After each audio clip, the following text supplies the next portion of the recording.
Welcome back to the Game Collection. I am SuperDerek, and this is Dragon Warrior 3.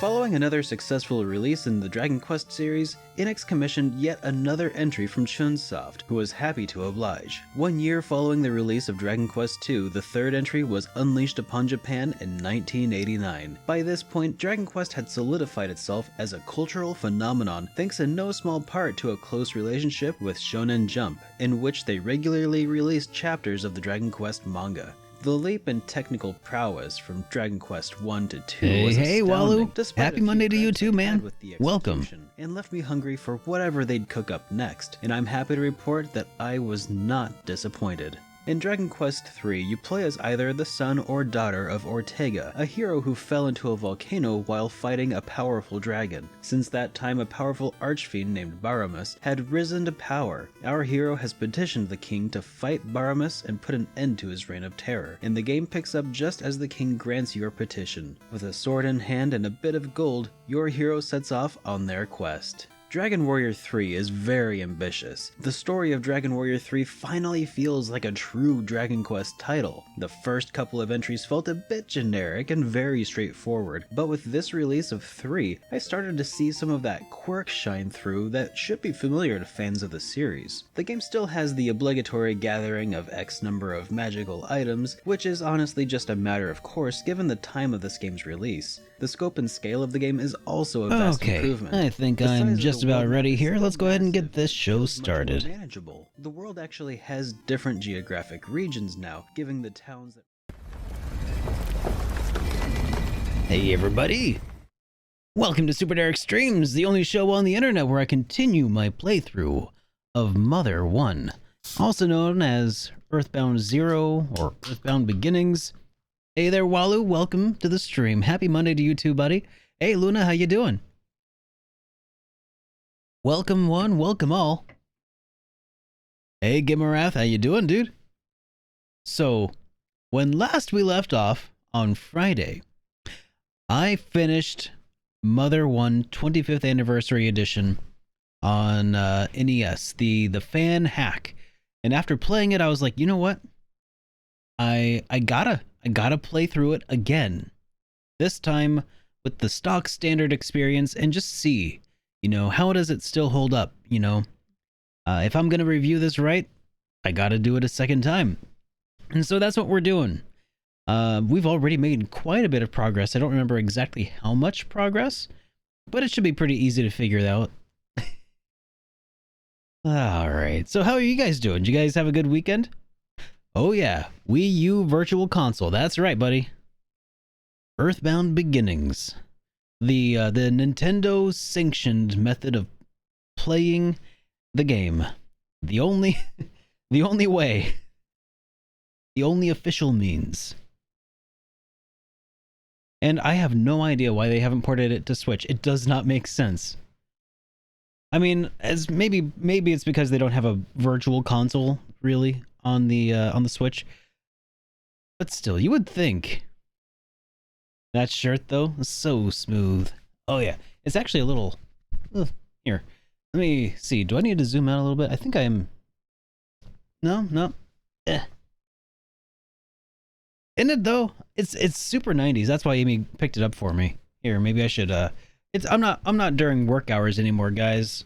I'm not a button it all the way up to the top button kind of person, you know? It's great. Oh, gotta love the random triangles, you know? Doing well. I think you have three songs? Three songs. Oh, the melodies. Yes. It's like 3 songs. What are you? I got my intro song, I got my outro song, and then I was like, wait, are you talking about the game collection music? The OG? Because I actually have like 3 different cuts of that. And then I've got a piano remake. Now I got what you're doing. Top button undone. Now it's the 80s style. Oh yeah. That's how it's done. You know, I like to keep it cash.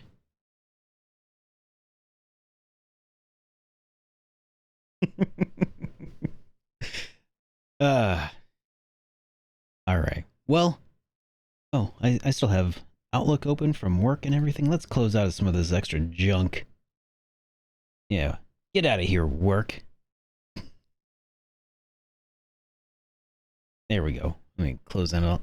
There we go. Distractions have been eliminated. Now there's nothing left but to close your eyes and enjoy this smooth breakdown. Ah, that's Materia, everybody. New Game Plus. It's on Spotify. Yeah, all Yakuza from here on, turn-based RPG. I guess I gotta review it now. Like it's not just like a one-off thing. This is their new legacy. Ah, man. Dude, I can't wait. It looks really good. As a fan of like weird random Japanese like just outlandishness and their Yankee sort of culture, I can't wait. I hope that there's some sort of way to character customize, because I'm putting the biggest fattest regent I can on that guy. Full on Yankee. Please tell me that there's a way I can just put that. Just I want one of those swoopy ones too. Just I want to be a full on parody. Okay. Well, that's Yakuza. We'll get there eventually. But until then, let's check out the world of Mother. All right. There we go. I was like, uh-oh, no audio. There we go. Now, if Final Fantasy would go turn-based... Oh, man, if only. Could you imagine, guys, if Final Fantasy went turn-based? I don't know. It's been so long since they've had a standard turn-based RPG. I don't even know what that would look like anymore. You know how we call you Yanks? Apparently, Yankee developed independently of that word. Did it really? Independent? I thought it was just them calling us Yanks or Yankees. Oh. Well, that's news to me. Yeah, I thought it was just another, Japanism where they will just adopt random English words into their dialect. The source might be bad. You gonna look into it more? All right. Well, report back to me, because until you do, that's gonna be one of those like, did you know facts that's gonna be like just a hamster running on wheel in the back of my mind until I get closure. All right. This place is not on the map. Oh, I must have tried to hit the start button. Yeah, can't open the map because this place isn't on the map, it says. Well, that's all right. All right, let's take a look at what I have. I do got the 3 songs. I got the Wooden Bat.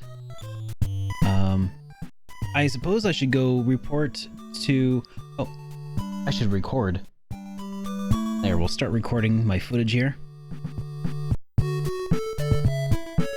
should go report my updates to the mayor. Mr. Mayor.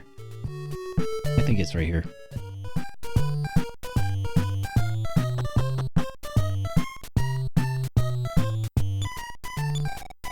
Why, if it's not our hero Ninden, you have tiger droppings on your clothes. Just kidding. Now run along, kid. Hey, I just saved the town. You're not even gonna give me $100 this time. Hello, Ninden. How are you doing? I'm $100 underpaid right now. I've heard a rumor about a Wonder Girl. She will help you on your trip. Well, will she now? Okay. But that is a different time.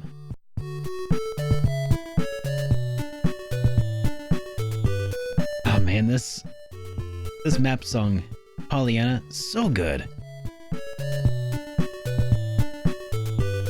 So at this point, I suppose my next trip is to, oh man, I'm trying to remember what... I don't think the game really tells you what you're supposed to be doing at this point. I don't think.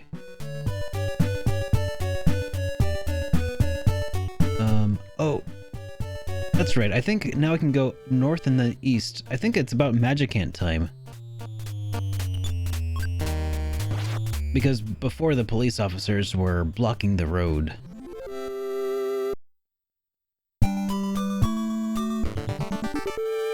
That encounter rate, though. Yep, that's an NES game. How do you redeem channel points for Fire Noodle Challenge?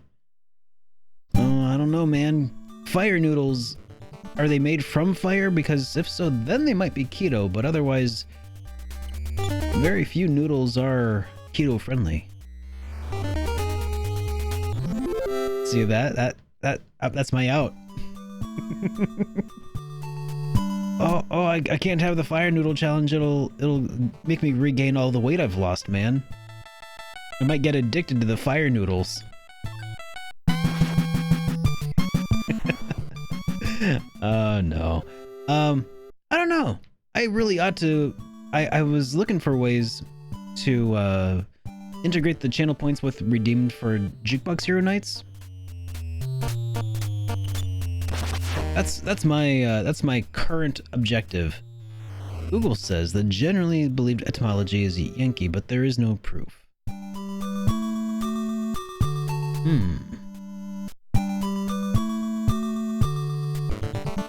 How's your day at work going, Mr. Dual Beard?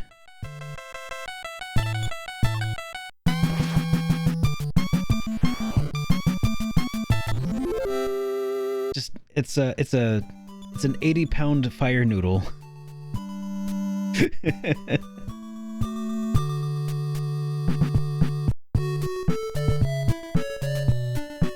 Actually, I really do like spicy food. I bet I could probably handle the fire noodle.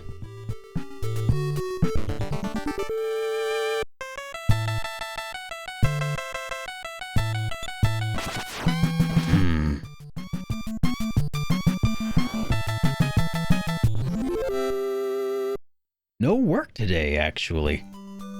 Who are you, and what have you done with my duo beard? The duo beard I know doesn't get days off of work. No, but hey, congratulations on having a day off, man. That's awesome to hear. And I'm honored that you're spending such a rare occasion hanging out with me in the stream, man. It's good to have you here.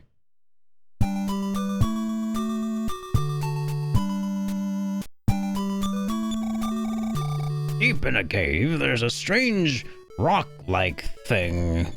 It's so strange, you definitely should take a look. Well, if you insist, fine young gentleman, I shall make my way over. Hey, it's a little saucer. Yeah, the little saucer this time ain't as earthboundy as last time. Your work has been substantially cutting people and our... Oh. Trying to be optimistic about it. Yeah. Reading that sounds difficult, but you know, right now, honestly, is a it's an employee's market right now. You know, there's a lot of places that are hiring. The trick is finding the people that are hiring for a good price or a good rate.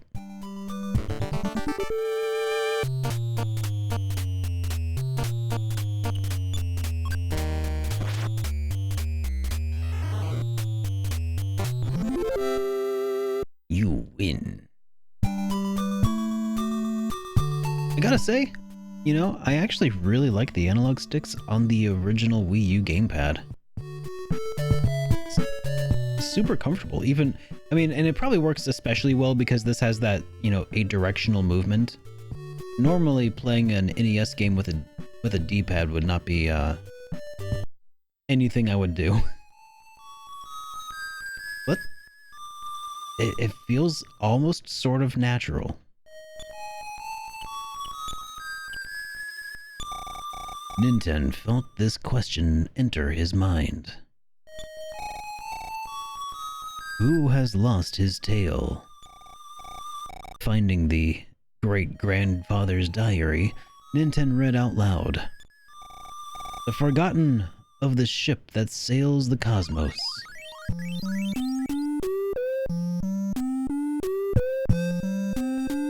You'll go down with the ship? I don't know, Duo. So here's something that my wife, or not my wife, God. Here's something that I was told by my mother a while ago that I've taken to heart, and I find, especially like over time, it's served me well. But you know, I don't know. Your mileage may vary. Don't sacrifice yourself for your job because they will never return the favor. You know? Not once will a company go bankrupt for you. Don't let yourself go bankrupt for that company, you know? Loyalty is nice and all, but it is definitely, as far as like employment goes, it's from a bygone era when companies used to take care of their employees. You know, if they're not going to hold up their end of the bargain, you know, with things like pension, then I don't see the point in loyalty other than as a... Does hey, this mean... Jeaton, thank you so much, you sir. like me? Or J. Eaton. Dang it, man. I got myself, though. Welcome back to the Super Friends, man. You know, if they're not holding up their end of the bargain, which you could argue they've not been doing for a long time, you know, just employers in general, not talking about your employer, then, yeah, I mean, loyalty is really only as good as it looks on your resume. Does this mean... Hey, that Lunacris. you like me? Thank you for the 18 months of continued support. That's a year and a half, man. Very appreciated. Wise words indeed. Do you need a new stepfather?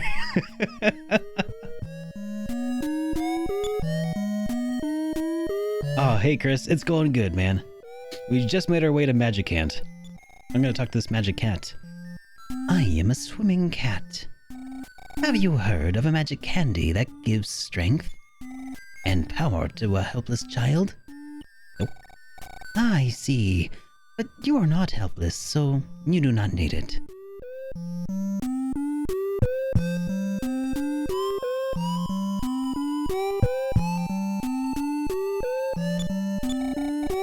You are a strange person, but for some reason, I like you.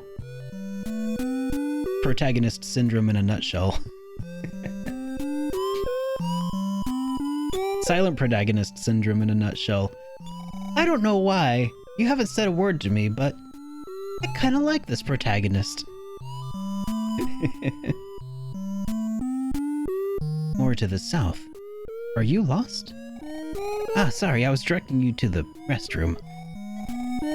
Queen Mary's fountain is west of the castle. Okay.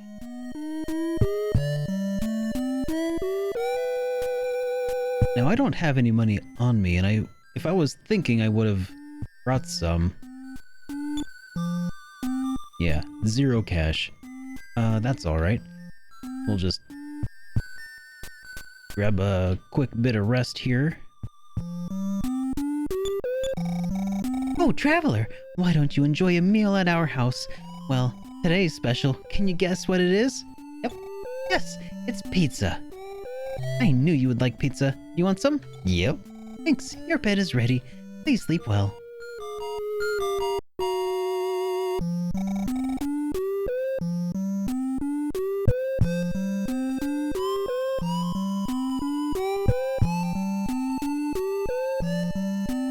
Am I liking the older original graphics? No, I mean they do the job, but I still feel like Nintendo got that weak chin. I don't know what about it. Maybe it's because his head is so wide. It looks weird to me, and I feel like it looked better before, but it's still serviceable. It's supposed to be a musical instruments store, but the ocarina that I ordered never arrived, so I've given up.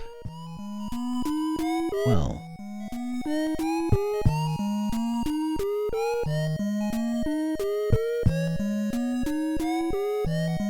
Yeah, 25th anniversary is definitely a good patch. A good fan hack. I bent a spoon. It's not hard.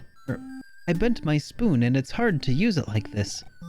Do you think somehow you could fix it for me? Yep. Nintendo fixed the spoon with his psi power. Thanks a million. Munch munch. Hey, would you like to spend the night here? Yeah. Okay.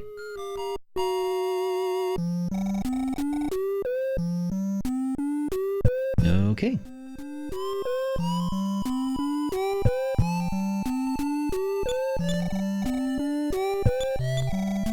Have you ever met a person who practices philosophy? Nope. In the first place, if we have not met, we cannot part. But yeah, I would say that so far, the 25th anniversary edition has done nothing but make it more easily approachable. I kind of dig that. Stranger, I can tell you're not from this place.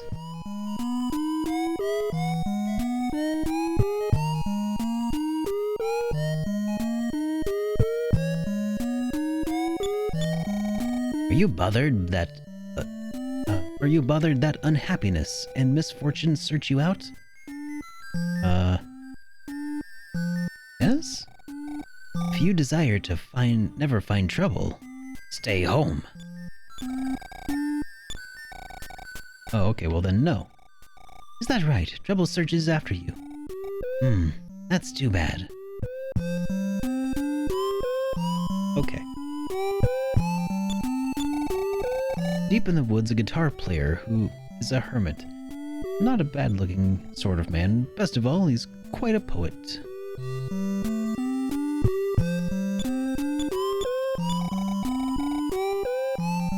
Have you met a man who says that you cannot part with someone you have not met? Uh-huh. I tend to think the same way too.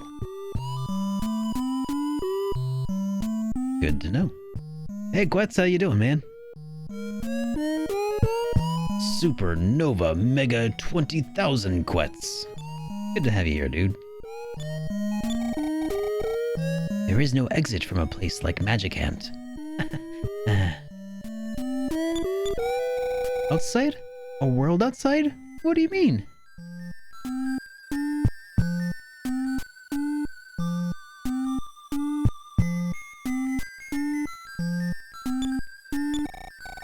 The mysterious sound of the fountain soothes.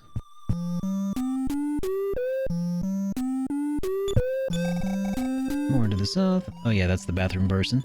Or restroom person, rather.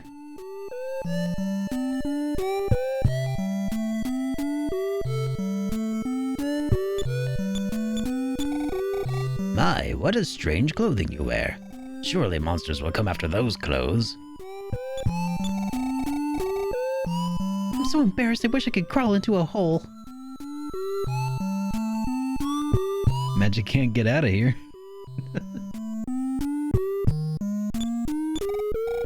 I am the mysterious goods keeper.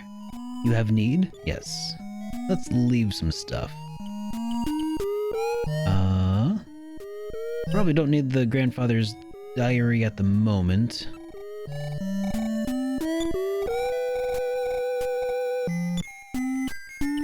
Let's get the life up cream left here. Yeah, we'll leave the life up cream here for now. Probably not going to use that rope.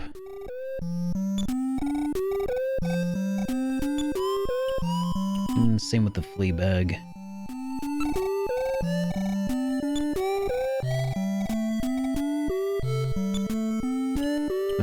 So there's the antidote, the bread, Franklin badge, cash card. That all seems right. I wonder if you should have played this before Earthbound? I don't know. I didn't, and I still ended up enjoying them both. For what it's worth. I wish I could go to the castle to see Queen Mary. I'd say it's a little bit worse than in Earthbound. I mean, on the bright side, items that are in your inventory, like that you equip, are taken out of your inventory. But your overall inventory space is still limited to 8 items per person. So that's still not great. I am the mysterious mimicker. I've transferred $204 into your account. $4,000. It's pretty good.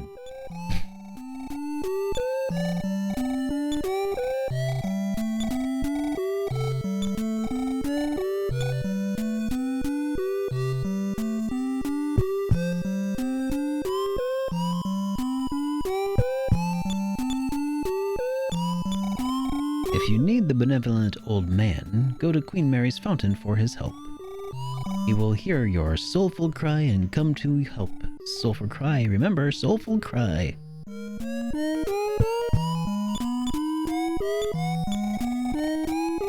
Would you like me to give you the big bag? Yep. Can I borrow the cash card for a while? Nope. You don't trust anyone. That may be a good attitude, actually.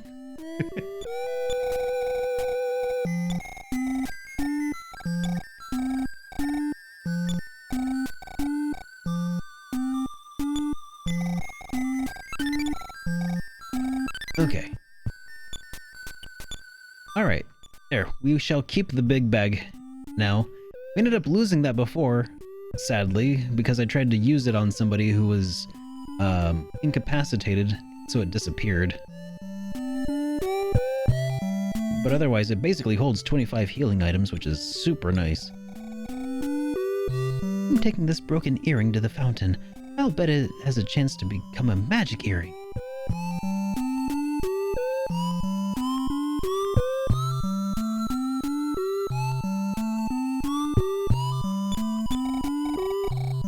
Pull out a red weed and place it in the fountain. It'll turn into a magic herb.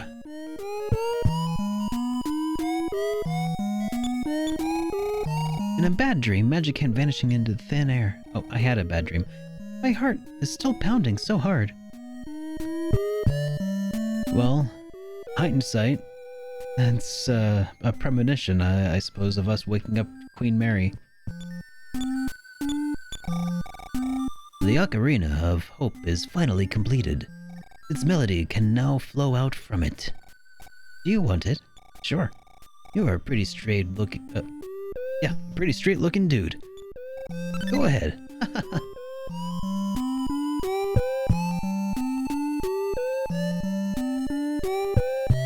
I'm guessing they mean like by the book, or... I don't think they mean straight in the way that like is common parlance today.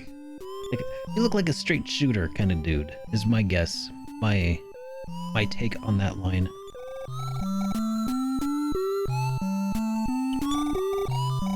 Alright, looks like we've talked to everybody here.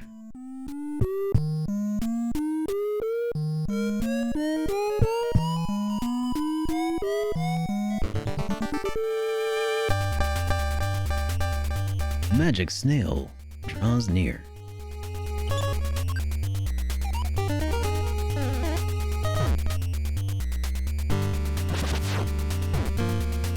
Ouch.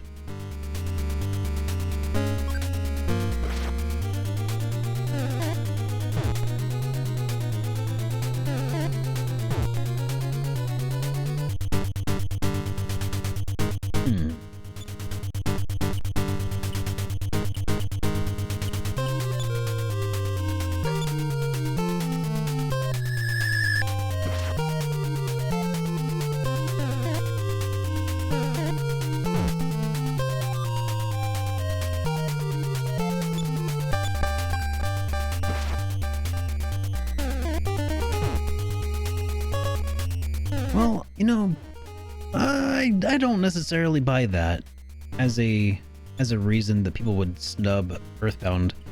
I mean, maybe it wasn't exactly a great ad campaign, but like, I would say that it's also not a terrible ad campaign for the 90s. Like, I watched Ren and Stimpy growing up. Like, gross out humor was all the rage.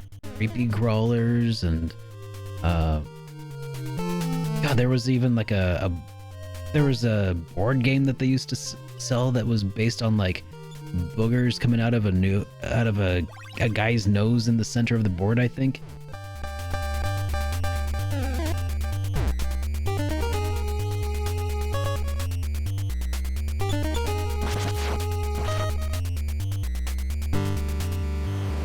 There we go. Oh no!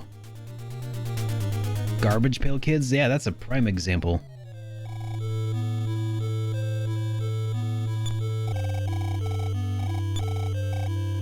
Oh, okay, Paranoid Pizza. Yeah, that's at least a less common use of it here in the States, but I think that was the general gist that I was picking up as well.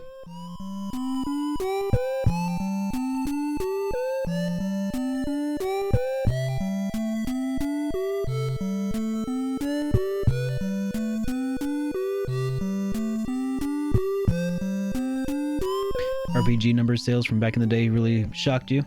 Yeah, I mean, EarthBound sold 140,000 copies, which is actually twice as many copies as Soul Blazer sold, which only sold 70,000 copies in the States. Like, RPGs weren't super popular to begin with until about Mario RPG. That's about when things started to kind of catch hold for realsies.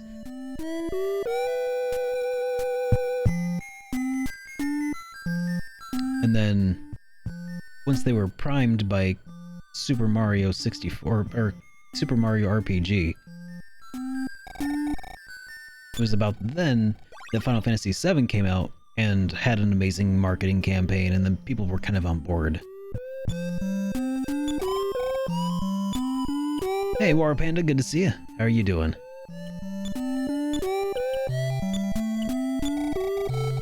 Hearing the soulful cry, the benevolent old man showed up.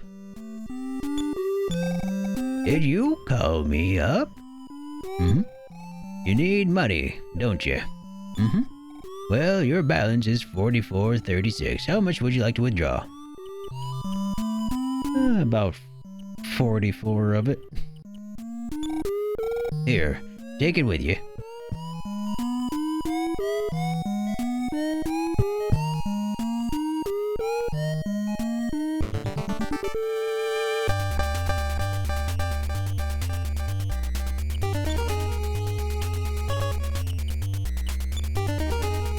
Give him the 4th D slip.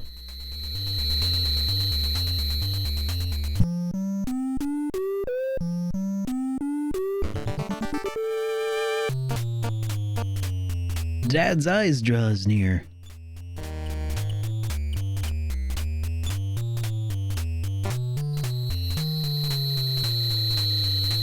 Here, let's give him the old slipperoo. And then let's buy some equipment. What are you staring at? Your magic hand is just like the world outside.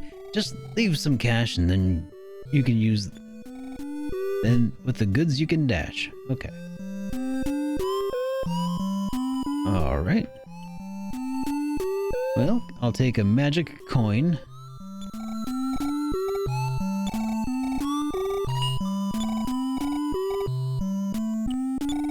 Hey, Donkey Law, how you doing, man?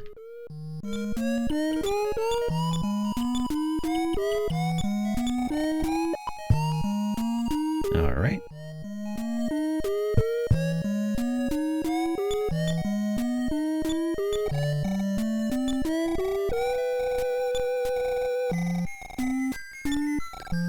Alright. And I'll take the gold ring.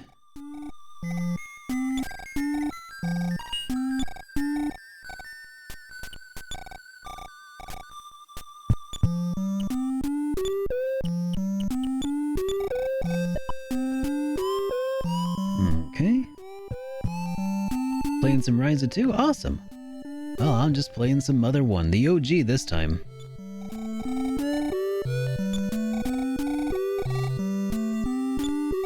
Alright. What kind... The H2O pendant, the fire pendant, and the earth pendant. I'll take the H2O pendant for now.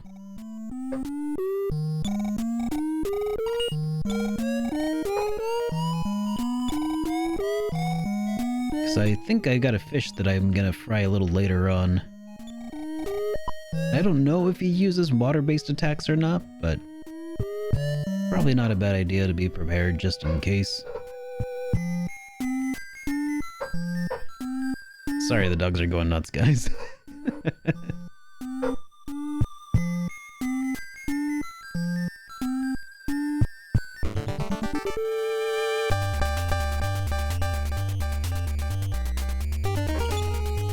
Oh, jeez. Let's see. Hey, Zygor. How you doing, man?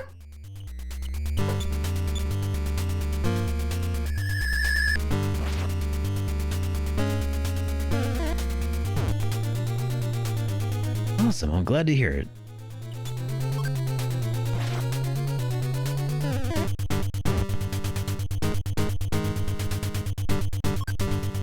Looks like I'm doing way better on the defense side of things right now that I got that new equipment equipped.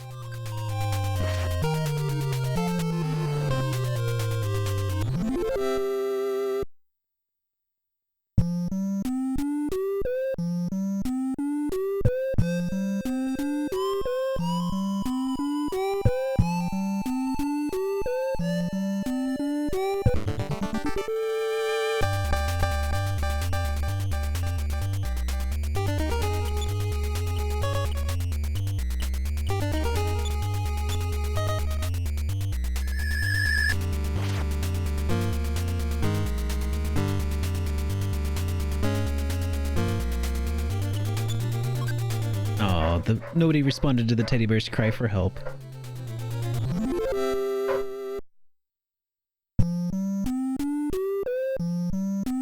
Yeah, that's about when I played it, and I didn't get very far at all.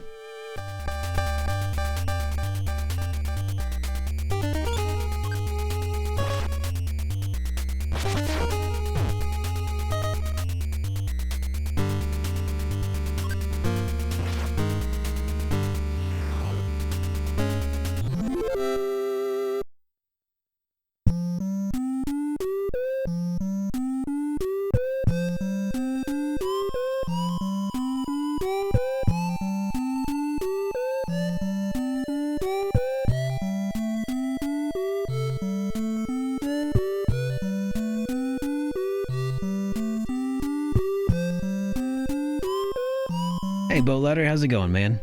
Welcome to the stream. Suspicious man. I'll let you pass. You solve this riddle.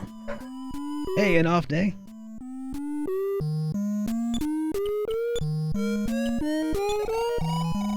That's right. The answer is 2 alligators, although I haven't come up with the riddle yet.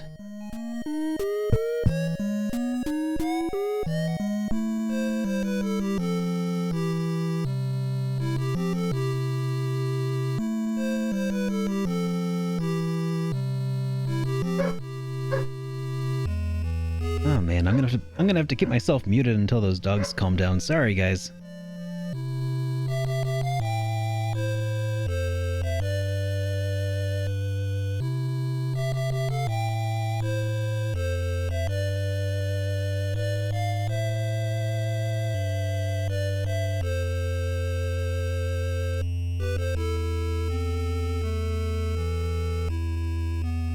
You couldn't even hear them? Alright, well maybe I won't worry so much about it then.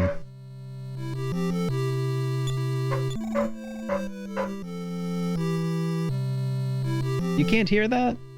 It even measures on my microphone here.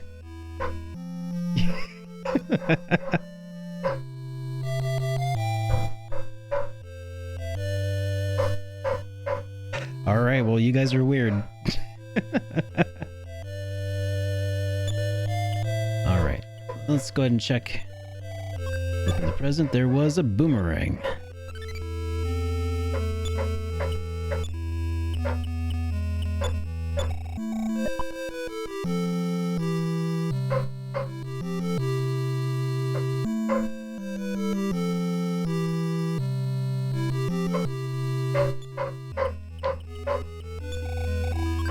Yeah, I think I'm gonna turn that.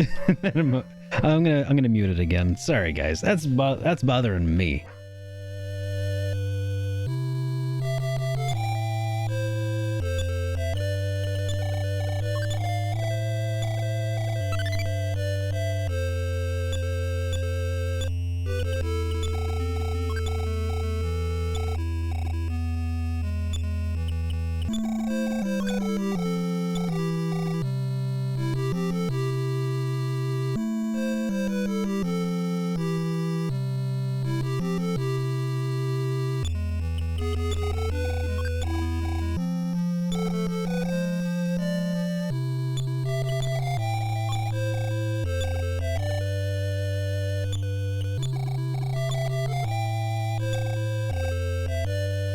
Hey, we are Juggernaut. Welcome to the stream.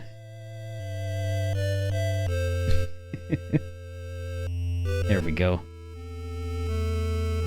Okay, I think that I've gotten all of the chests that presents that I wanted for now. Now, which way was Queen Mary?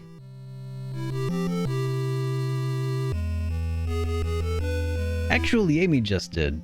Which is why I'm able to unmute myself now. The queen isn't feeling well.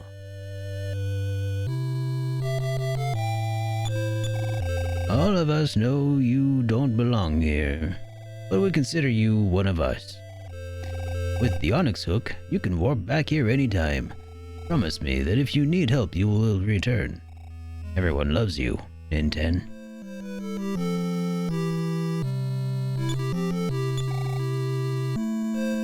Welcome, Ninten. Here in Magicant, everyone is your friend. You can have as much as you like. Of whatever you want. What? You want to listen to my song? Sorry, I don't know why, but I just can't sing. I beg you to learn the melody. It is only 8 notes long. When you learn them all, return and sing for me. If I could only hear that song. Okay. See, this is the whole thing that I completely missed my first time through EarthBound, or Mother 1. Because I never figured out the riddle, but apparently it's entirely optional.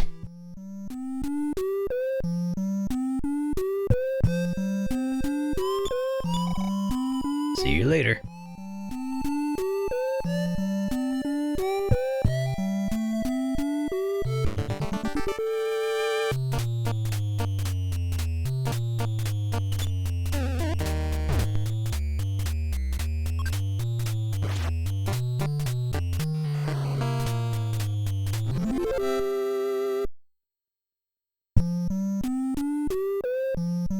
Oh yeah, I wonder if we'll find a Groucho again.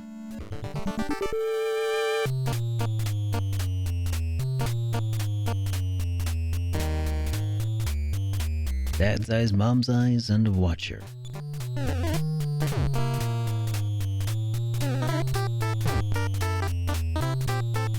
Yeah, looks like that good armor I got is already paying for itself.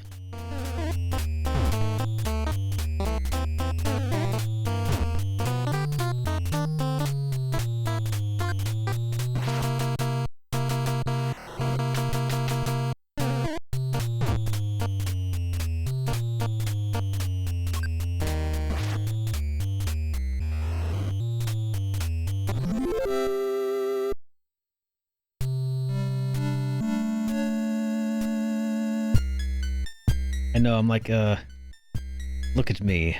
I'm the boomer now.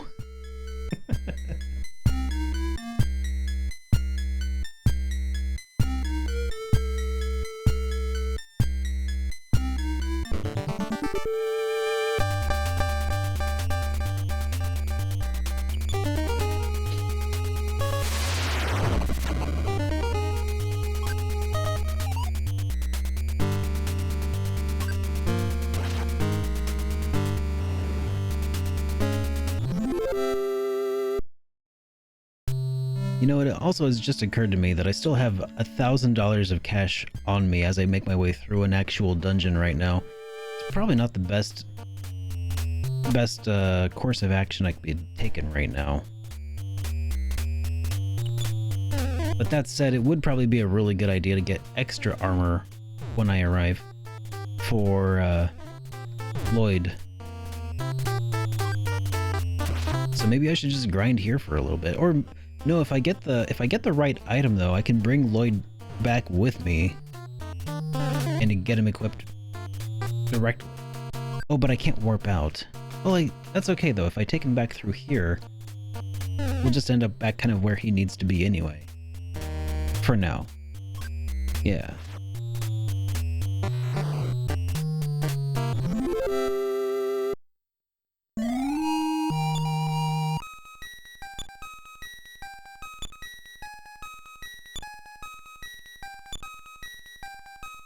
You love being Gen X. Everybody hates boomers and millennials, but Gen X is forgotten. Isn't that kind of like Generation X's kind of defining factor is they just kind of existed?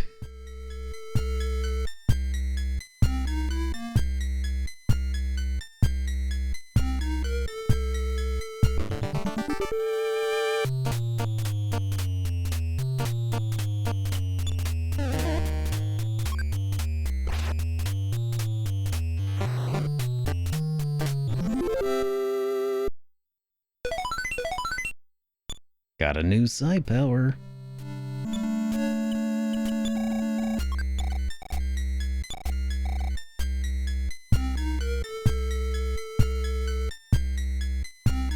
There's a Dagron.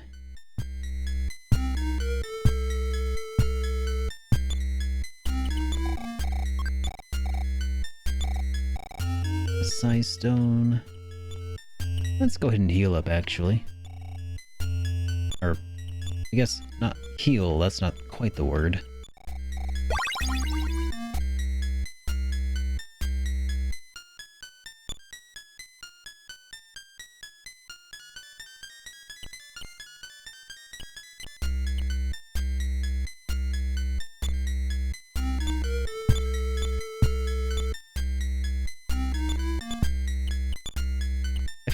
I feel kind of bad for Gen X because I feel like they were equally hamstringed by boomers.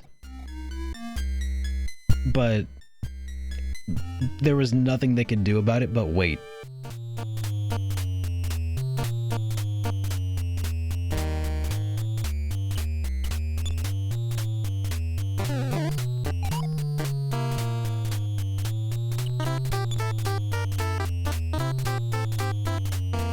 Roger said hello and then just walked away. Don't know why, but Nintendo got XP.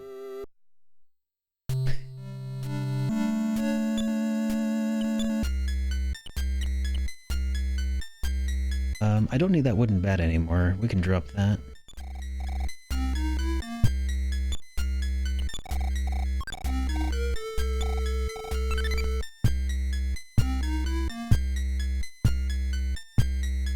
Yeah, well, basically, I'm also a millennial.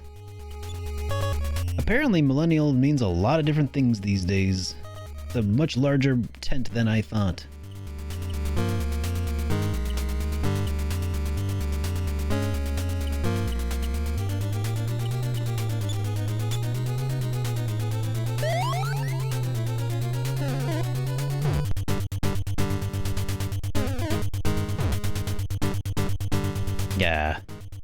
Yeah. This fish is, this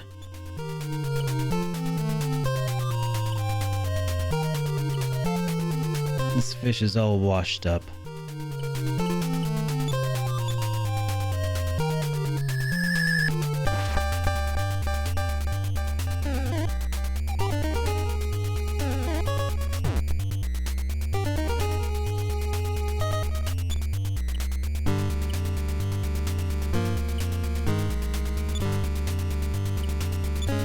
I'll just set it into auto and cruise on through.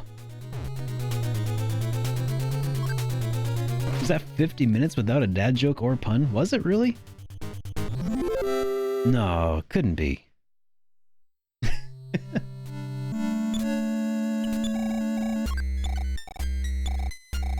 Alright, gotta make room for that onyx hook.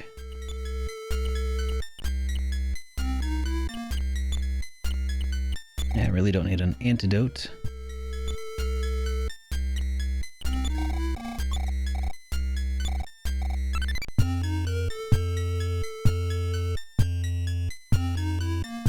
I choose not to fight that dragon right now.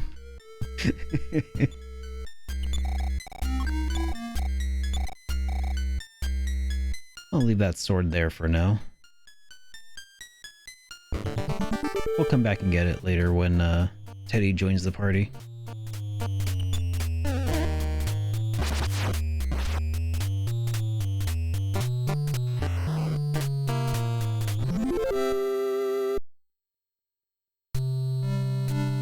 You remember before VHS?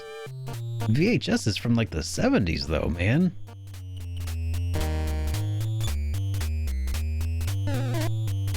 Hey Braden, I'm doing pretty well, man. How are you?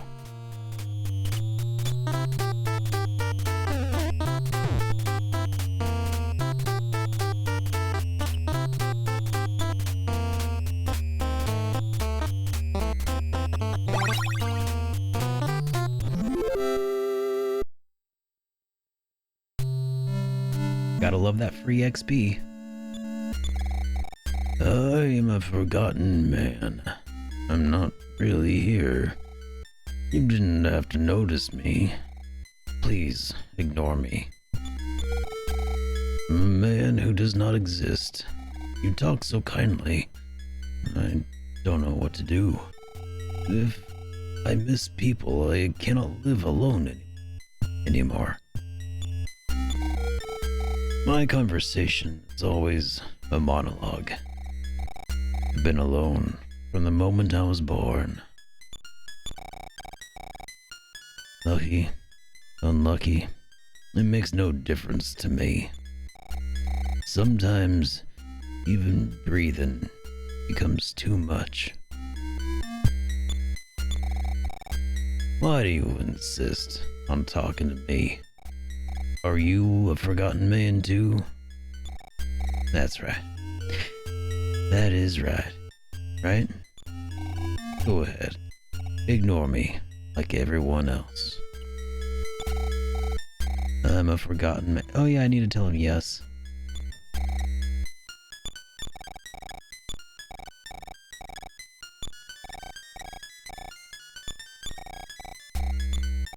Let's see.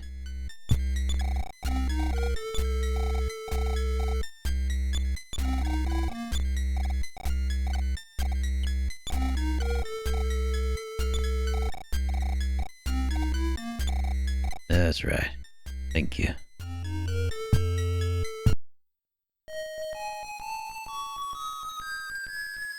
And now we leave. An oddly depressing sort of story there. I don't really get it myself.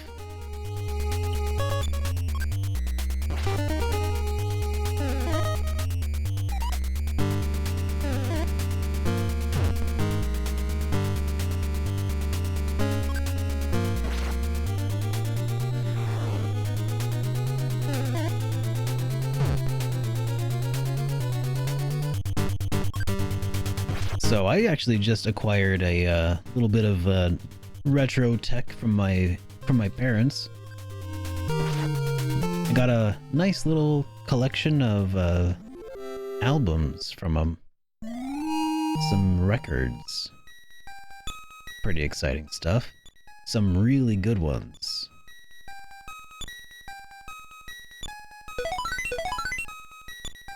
And then also, basically I had to go through them with my sister. She took the ones that she thought had like the coolest album artwork that would look good displayed on a wall.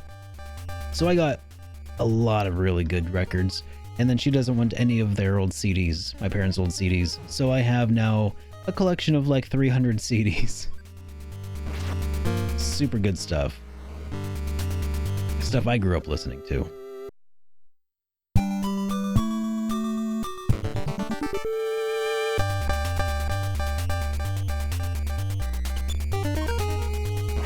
Remember record-sized laser discs? I got a few.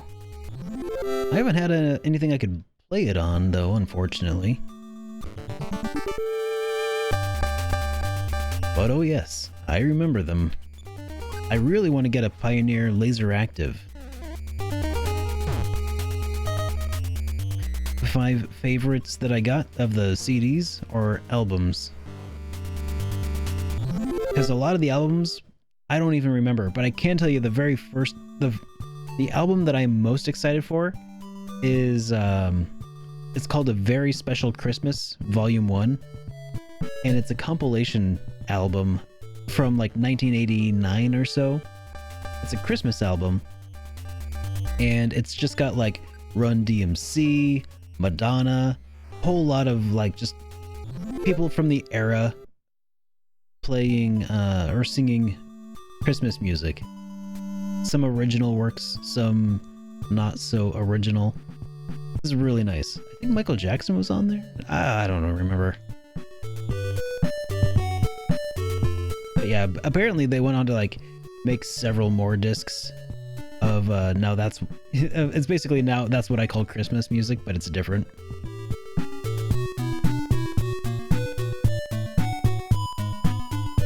So that's the one that I'm excited for, because that's one that we used to just listen to every Christmas when we'd put up the tree. And it's in pristine condition because my dad actually, first thing he did was he made a tape of the record. He recorded a tape of it, and then that's what we would listen to. So it's only been actually played maybe once or twice.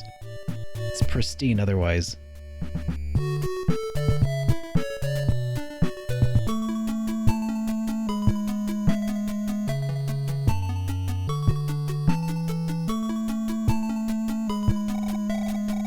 I'm busy, so I can't help you right now. You'll have to come back later. Don't run in the hall.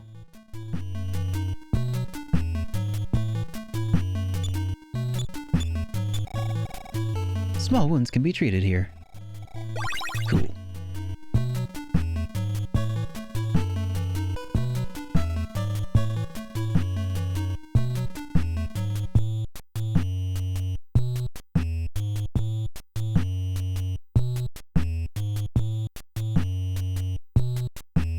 No, I don't want to talk to any of these kids because I remember one of them gets you sick.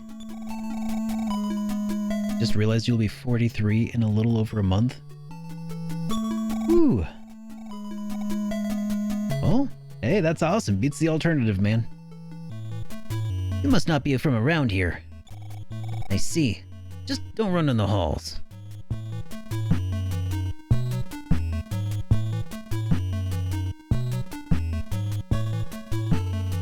Words of my wife's grandfather. Getting old. It ain't for sissies.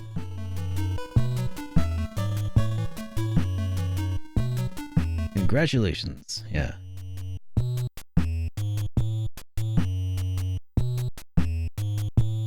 Oh, the alternative being, you know, not getting any older.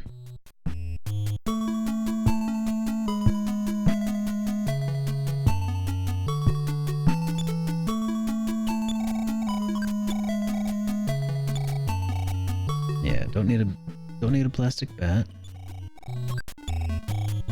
Slingshot.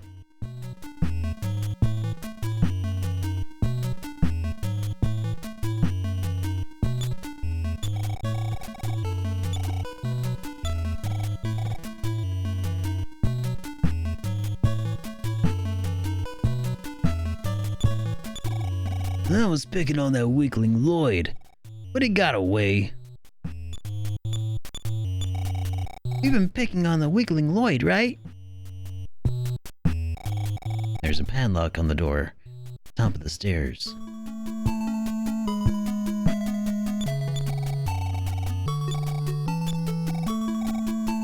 You're turning 17 in a week? Cherish it, man. Cherish it. Whoops.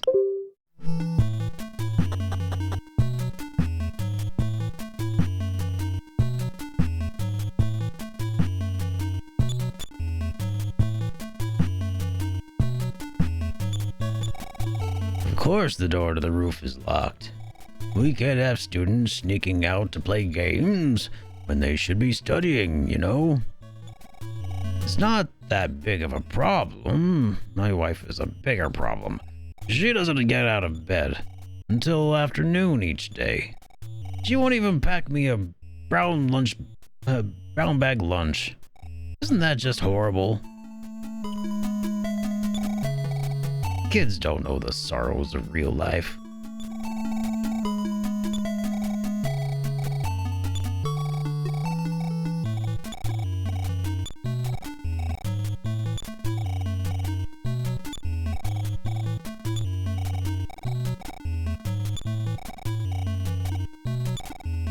And when she does get up, she goes shopping. Luckily, I hid the credit cards from that woman. Don't you think she's a terrible wife? When she was young, she was very pretty. Come to think of it, she's not that bad after all. Would you like some tea? You're a pretty good kid. You say you need to go to the roof? Follow me.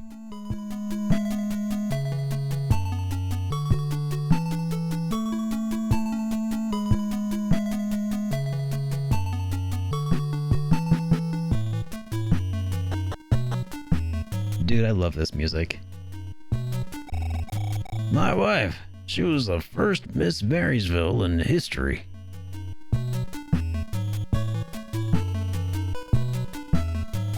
Okay, I've unlocked the roof. While you're up there, make sure to take in the view. It is unforgivable. Unforgettable. Words. It's a pretty good view. Who are you? I won't come out. If I do, everyone will pick on me. You want to be my friend? Don't tell anyone, but I stole some explosives. I'm coming out now.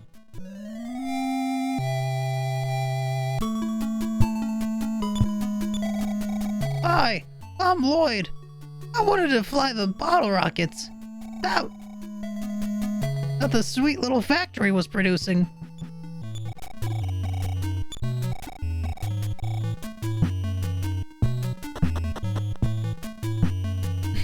He does seem a little volatile. By the way, I stole some explosives.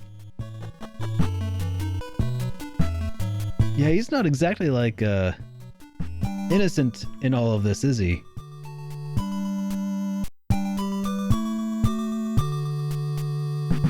Yo, what, kid? Ugh.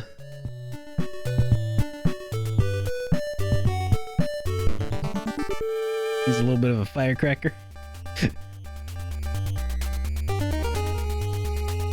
I'm just saying, once he starts wearing a trench coat, I'm not going to school anymore.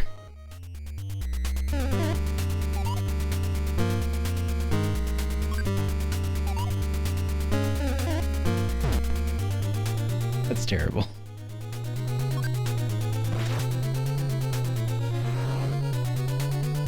The expert in voice acting.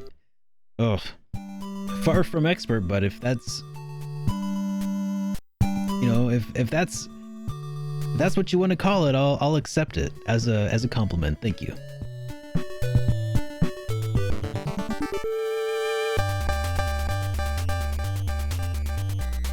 Couldn't possibly judge you as much as you're judging yourself right now. There's also that. At a certain point, you gotta just stop being so judgmental of yourself and just be shameless like the rest of humanity.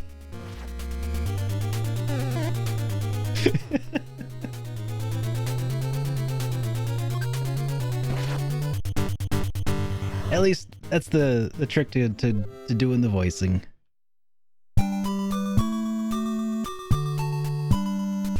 Alright, I think this was the sweet little factory, right? Yeah, let's talk to that sign. I mean, check. Sweet's little factory. Compared to most PS1 games, yes, expert. Yes.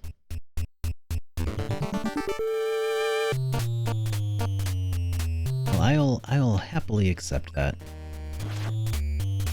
If you think about it, though, at this point, by this point, I may have voiced more video games than a lot of the actual voice actors used in PlayStation 1 RPGs. Potentially. There's a magic herb. Gotta get a Silver Star story complete. Good luck, man. They're getting pricier by the minute.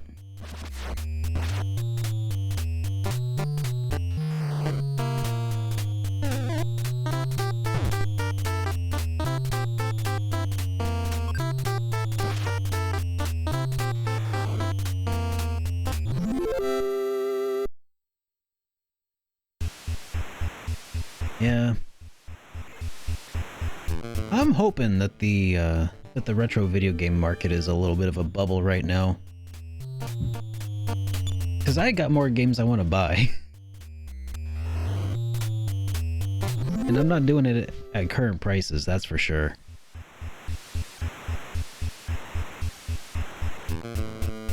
I watched a video by David Vink the other day. Earlier today, actually, because I wanted to see kind of like what more of his videos were that he's putting out. And he was covering some of the more expensive games in his collection on GameCube and Wii.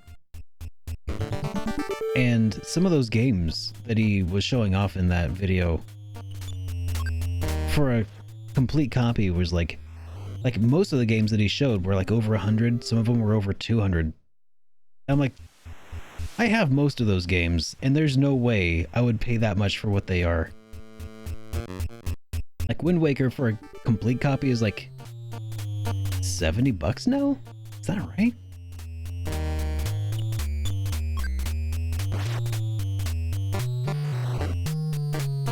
Yeah, gotta find them on those high seas. That's the way I would do it. Because right now, it's not serving anybody but the scalpers, basically. The bubble will burst. Oh yes. I'm sure of it.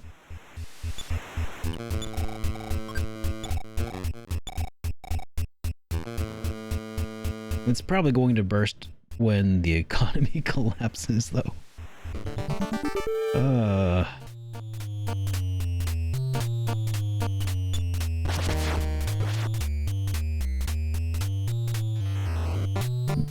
Getting Suiko 2 for 130 back in college? Yeah.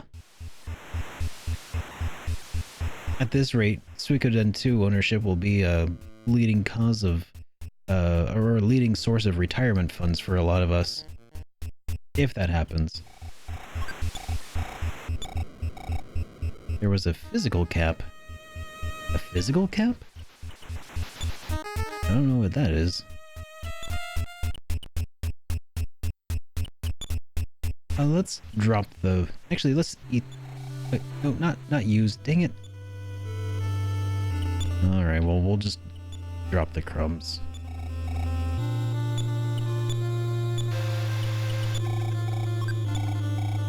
A physical cap.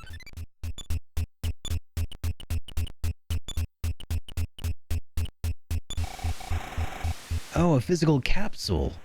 Oh, yeah. Let's use that.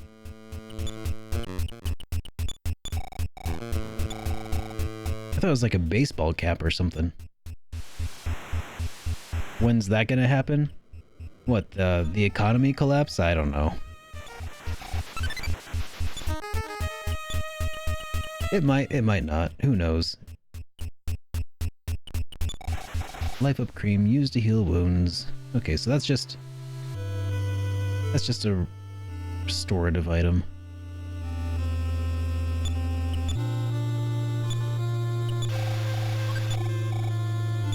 Magic herbs.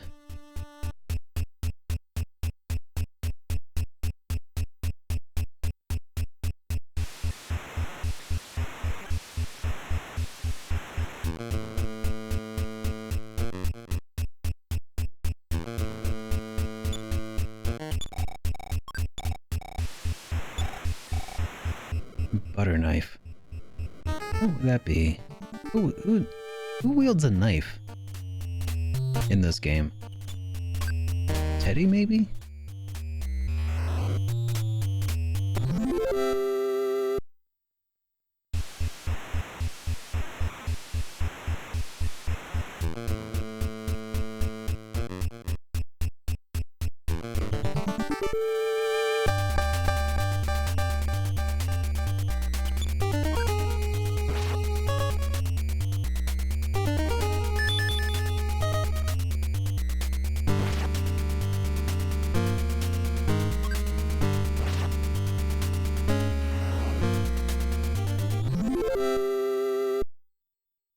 There is a second factory that's a lot bigger and more complicated than this.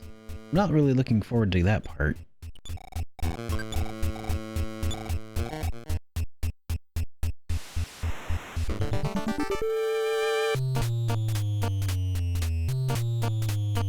So far, this part hasn't been too bad. Luckily, I am armed to the T's here with armors and stuff. Suikoden 5 or Suikoden 2 is like $500 on eBay. That is nuts. Yep, we did. We beat the 25th anniversary on Friday. And then I immediately switched it over to this one, and we're going back through it with the OG. The rat uttered dirty words.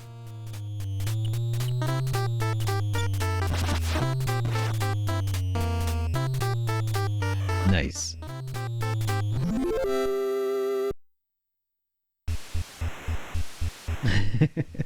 Don't you love it when that happens, War Panda?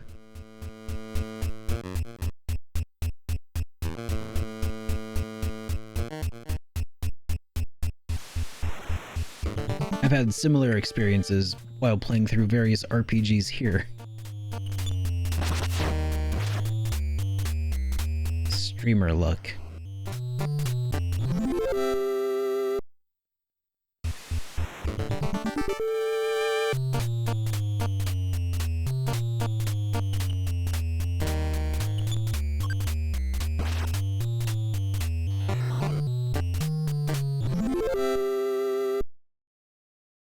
When they took it off PlayStation Store, Suikoden 2 skyrocketed. You know, I feel like also COVID prices, everything sparked up. I feel like it's a combination of people looking for some escapism, and also a lot of people just happen to have some stimulus money coming through. And that's just where they decided to throw it. Hey, how's it going, Ska RPGs? Welcome to the stream, man. There's a fight capsule.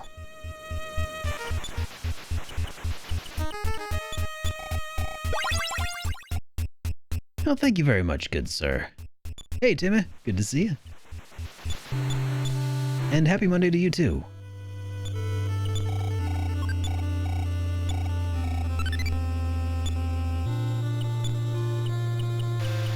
You know, Scott RPGs, I've been thinking that for a long while now. I feel like there really ought to be an RPG with a ska punk soundtrack. Do you know of any?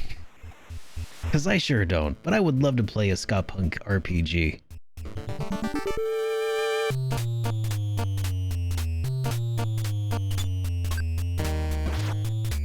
Just throwing that out there.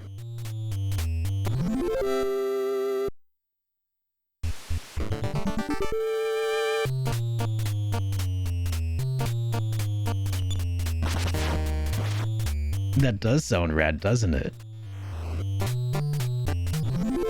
Brutal Legend has that music. Really?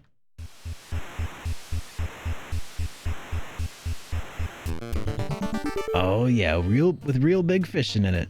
A real big fishing minigame.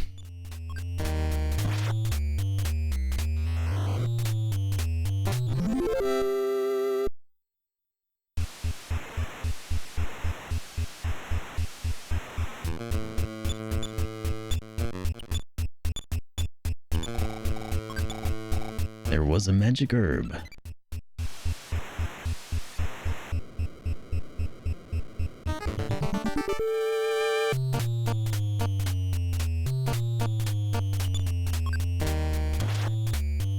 Can't think of one?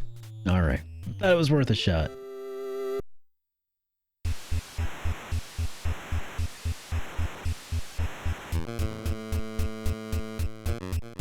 I think we as a society are missing out.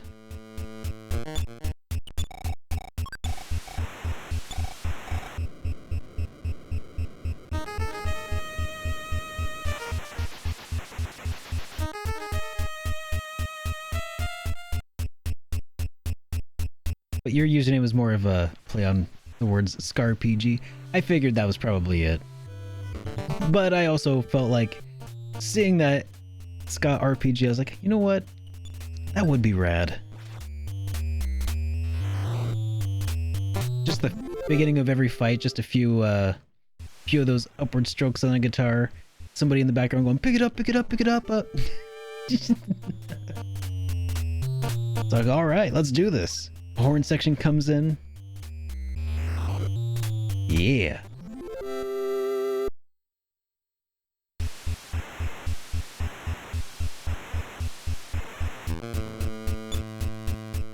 How's it going, Axe Bear? Got ourselves a quick capsule. Let's make room for it.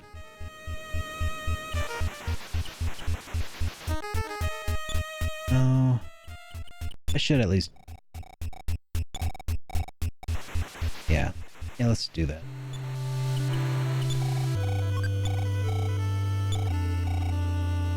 Just beat Deos in the past? Nice. Congratulations.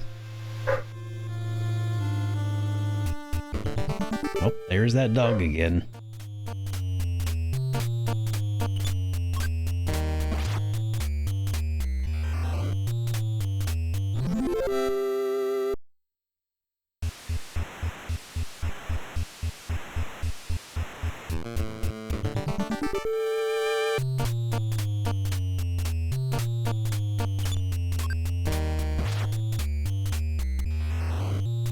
Well, over here we are making some pretty good headway. Made our way through Magicant already, now we're making our way through this little factory for... Is this it? A bottle rocket. Oops. I should use that quick capsule, shouldn't I? Or did I already?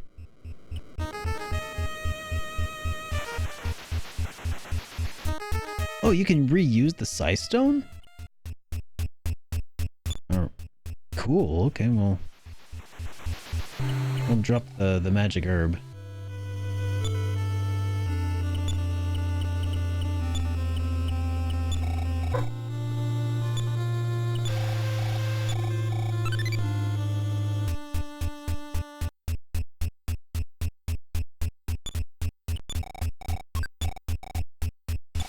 Another magic herb. Plastic bat. Not needed.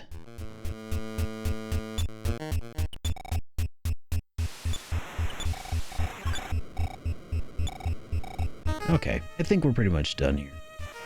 Let's go ahead and get out of here. And then we can have Lloyd join the party.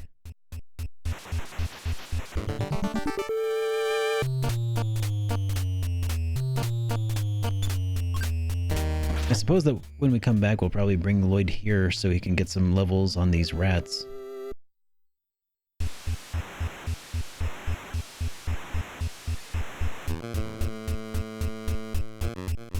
Maybe.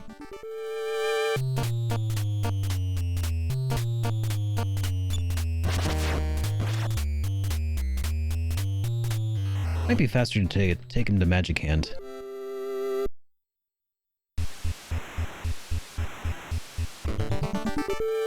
Everhold?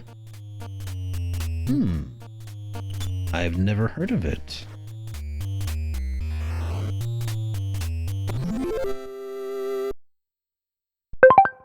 There, whoops. There, I went ahead and did a quick search for that, so I'll make sure to check it out after my stream.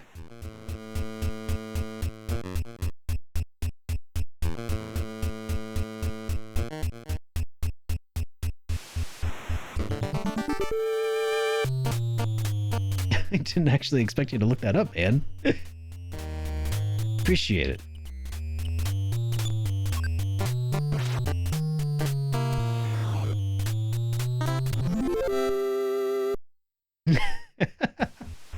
Yeah, arguments. Why didn't you answer when I called you on Zoom?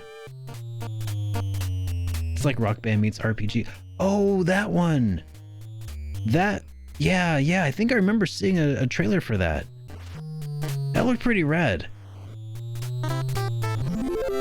And like you're fighting against EDM, is that right?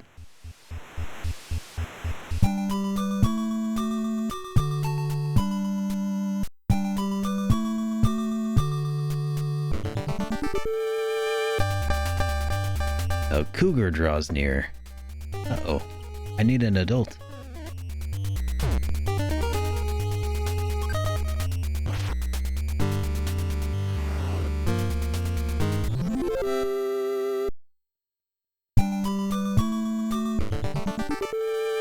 Speaking of music, I did want to ask you something about Mother 1. Oh yeah? What's that? I'll answer it to the best of my ability.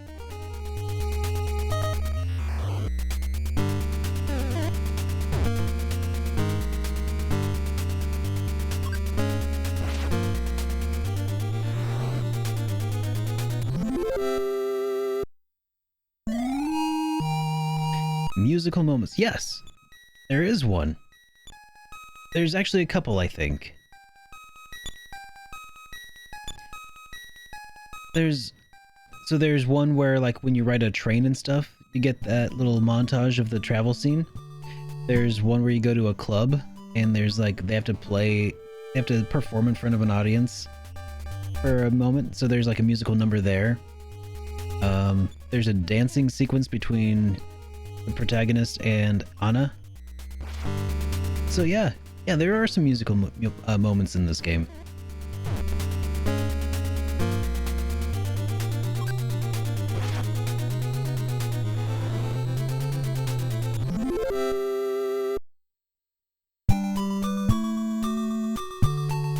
Hey, Cincinnati Jeff, how you doing, man? This battle music sounds very much like the music from the NES TMNT game. I agree.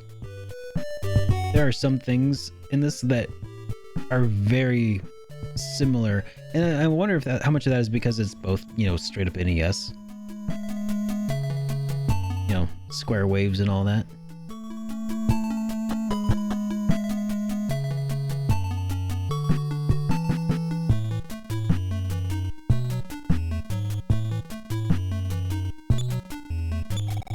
Hi, I'm Lloyd. I wanted to fly bottle rockets. Yeah, that's right. I need to give him the bottle rocket, right? Oh. We may be able to make some more of our own. Come with me to the lab.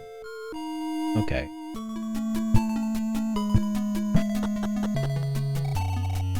Later, we should go to Duncan's factory.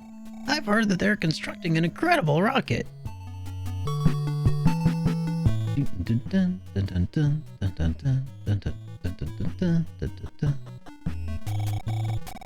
They call me names like Weakling or Four Eyes or worse. I'm sure you've heard of them.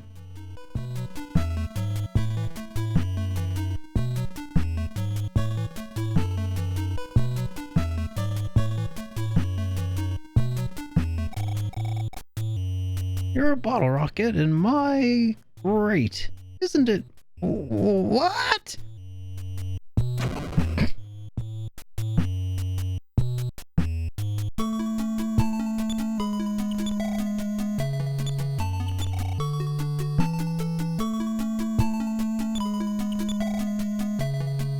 No problem. This is fine.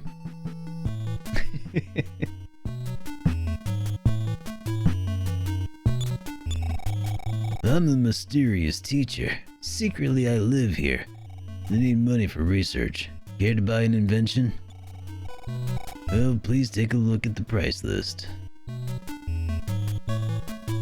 I can't afford any of this.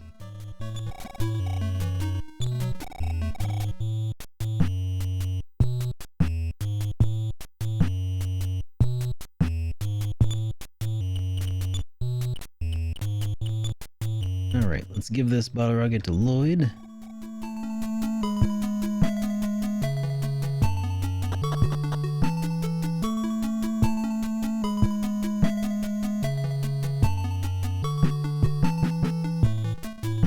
Pretty sure one of these had a yo-yo or a slingshot.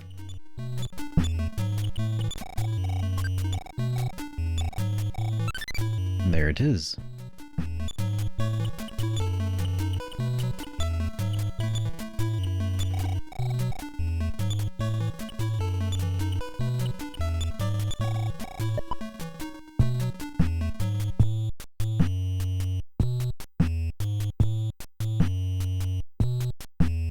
Yeah, it was a lot of fun. I like that being on that podcast with Eric. He's got a really good show. I like the concept of it, like collaboratively making a top 5 list. I'm super happy with the way that top 5 came out.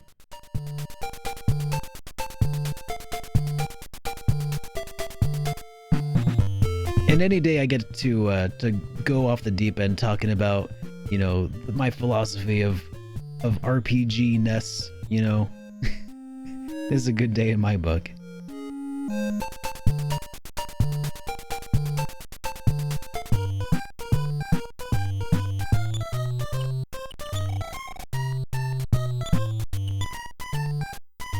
Let's use that cash card.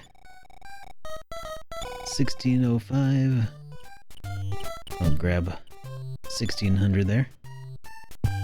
Classic drugstore theme. Yup. So there's a lot of throw forwards or throwbacks or something. There's a lot of music from this game that got introduced into EarthBound. And then listening to them in their 8-bit glory is pretty fantastic. My philosophy in RPG-ness, oh man, it's a long one. It's a long discussion. But if you wanna, I think maybe I will eventually make my own video on the subject. But for now, the video where I discussed with Eric Landon, you know, what makes a game an RPG and what makes a game a JRPG specifically, is pretty good. Is a pretty good place to start. Let's use that onyx hook. And here we go. I remember Lady Public screaming in the chat, "Get more aggressive, go!" That's funny. Yeah, I don't get aggressive. I am a swimming cat. Have you heard of a magic candy that gives strength and power to a helpless child? Yep.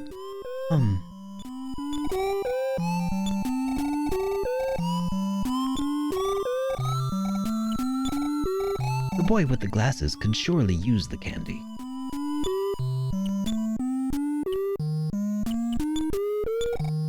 Lloyd ate the magic candy. Energy increased by 4. Okay. Alright, I won't. I won't change anything.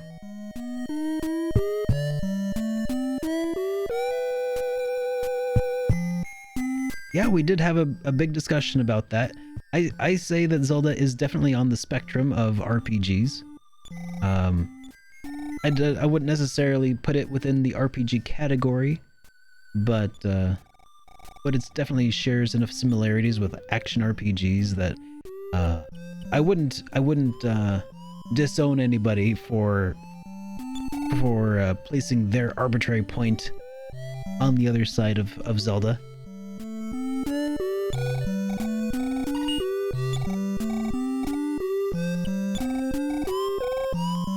Yeah, Zelda 2 is, I think, pretty much mechanically an RPG at least.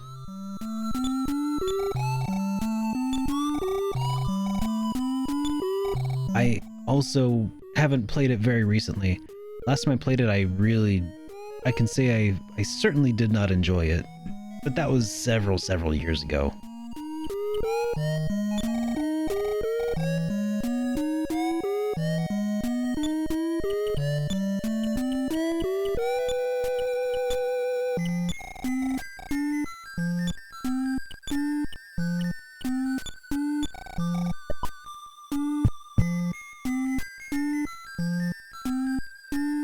Alright, Lloyd, let's see if you can stay alive for a minute.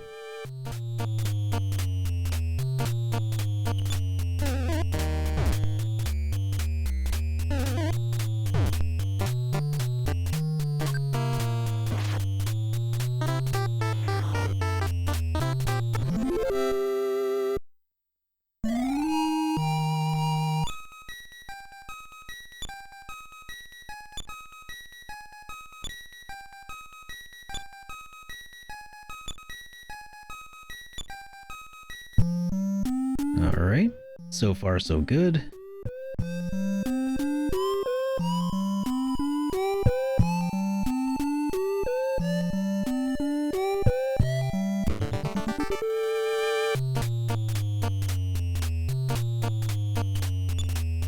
Hey, Duke. What is... what is that?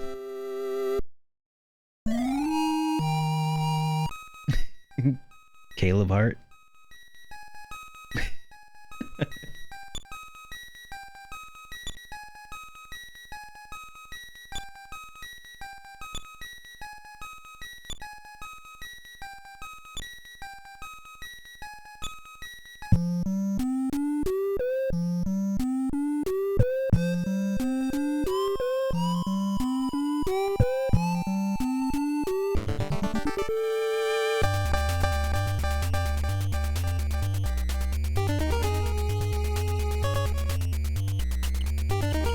Here, let's use Psy and get out of here.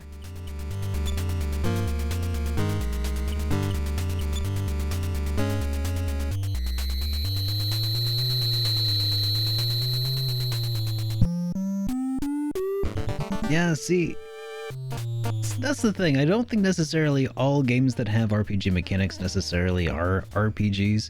Like, for instance, Call of Duty has an experience point system. It's definitely not an RPG.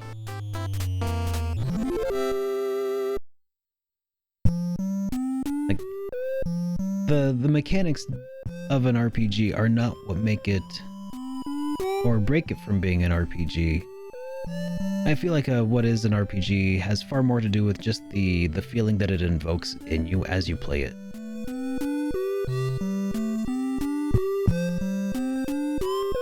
You know. And part of the issue is also that like the whole thing where we base our genres based off of gameplay mechanics is just bizarre. As like compared to basically any other medium, it doesn't make a whole lot of sense.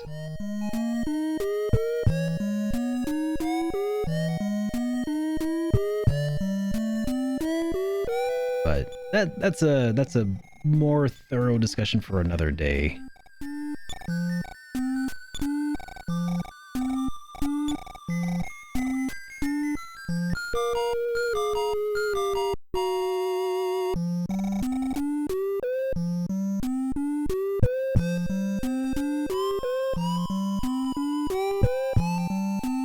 Yeah, I can't get into Monster Hunter either, or at least the last time I tried I couldn't.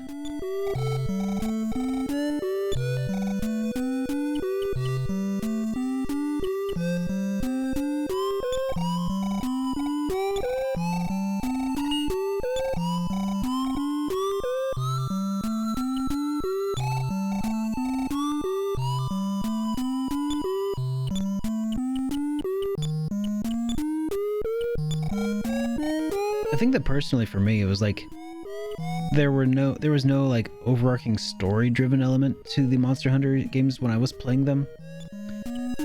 So it was like, oh, I'm just going out fighting monsters and hunting them. That's cool. But there was no like hook where I was like, I need to keep playing this. And as a result, I put it down because I was no longer compelled to figure out what was going to happen next. Hey, Baku. How you doing, man?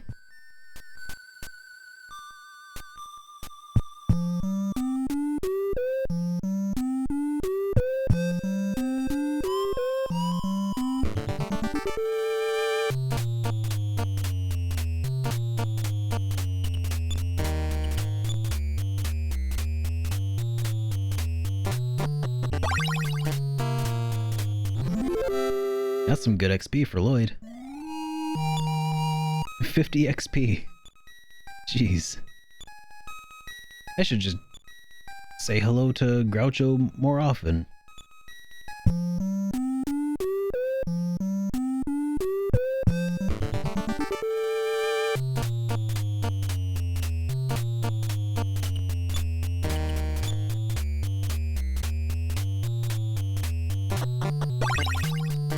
Oh, that was more than 50 XP.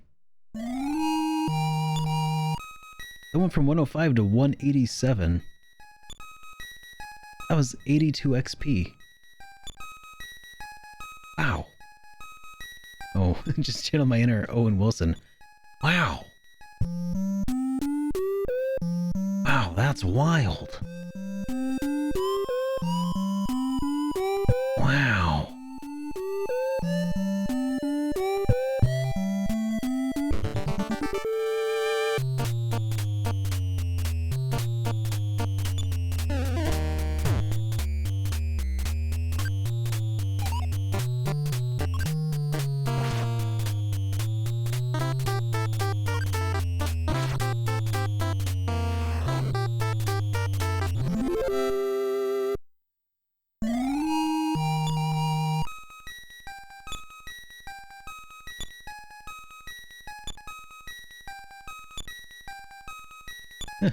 Lloyd got another level. Well, he's gaining levels quickly, that's good at least.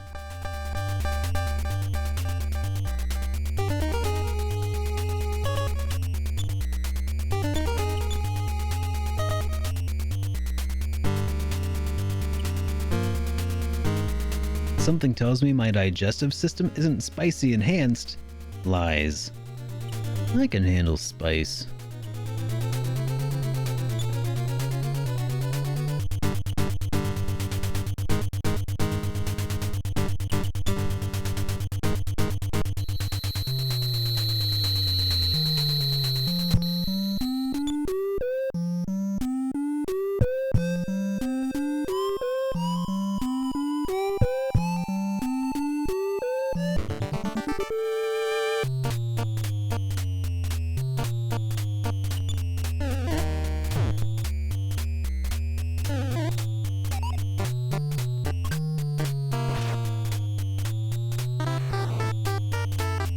Yeah, Baku, are you the reason I keep hearing about all this fire noodle challenge stuff? Is this your doing, sir?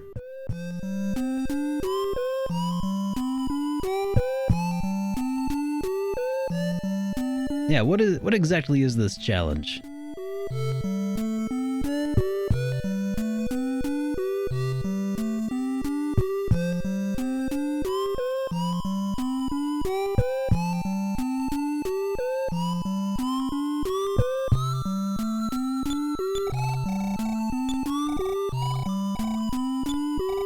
Yeah, now I've got my curiosity piqued as well.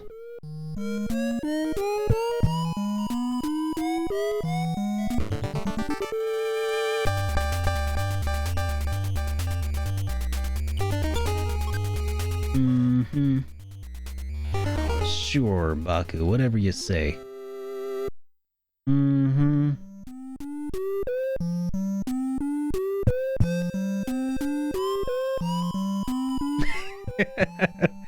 Okay, yeah, fair.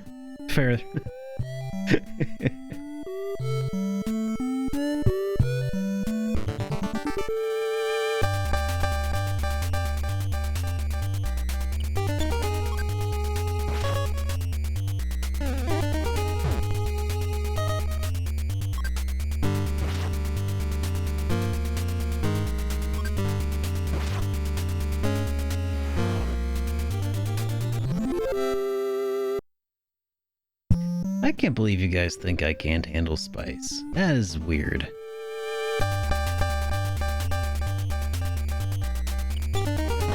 I'm gonna have to write that wrong. Uh-oh, my big wood burst into flames. Terrible. Don't you hate when that happens?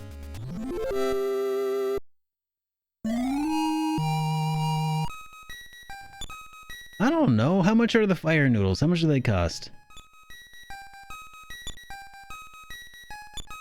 Where can I get some? Is it just something I can order on Amazon?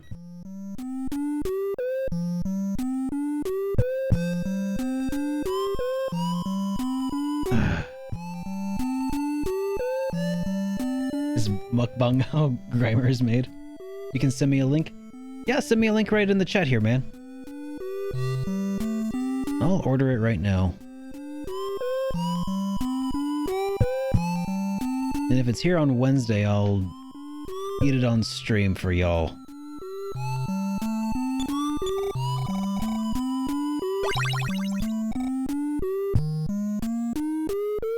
There ain't no big deal.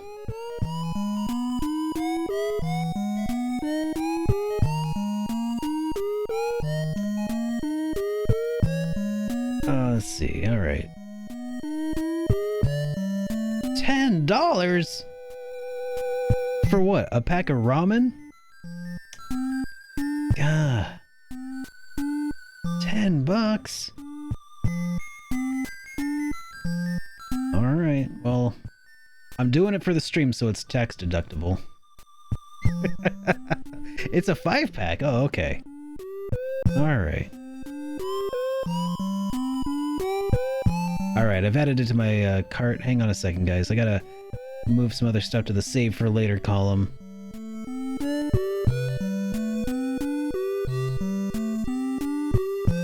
Right.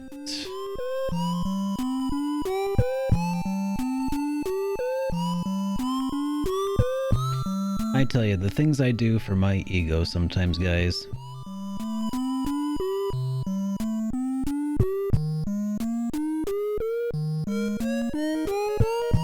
Boom. Alright. Bot. Says it should be here on Wednesday, May 12th.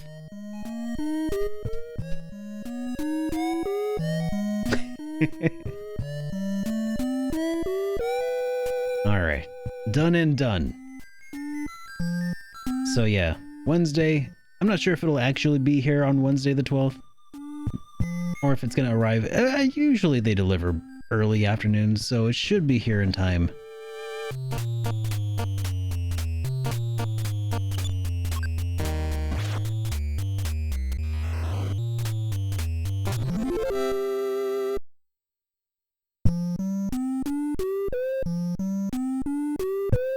Alright.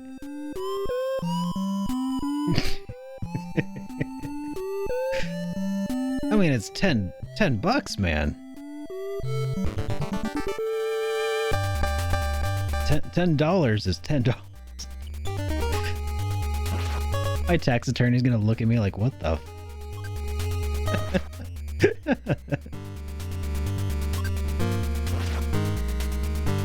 Hey! Aw, thank you for the gift. Scar PGs, welcome to the Super Friends, and Baku-san, thank you for that gift sub, dude. I support your fire noodle habit. Okay. It's not the ramen, but the spice. That's true. Okay. Oh, you know what I could do? If it's the spice that matters, and not necessarily the ramen itself, I could get some chirashi noodles and just apply that same spice packet, right? Would that, because that's 0 carb noodles there.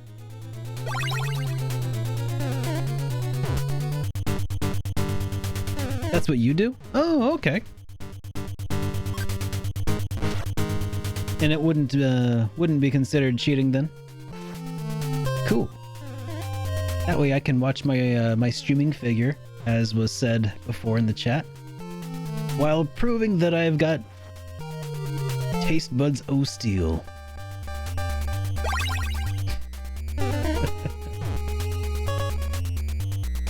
Add your spice as well as habanero for the works. I'll stick with the initial like flavor because I want to see what the fire noodle is all about. You know, you go doctoring that up with raw habanero, you're gonna throw off the flavor profile and everything. I mean, I like the flavor of habanero, right? But I'm kind of interested in seeing what this noodle is all about by itself.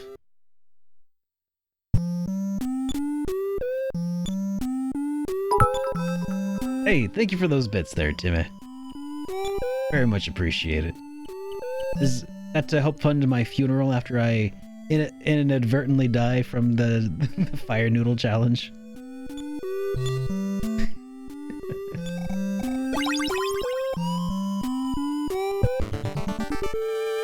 Appreciate it.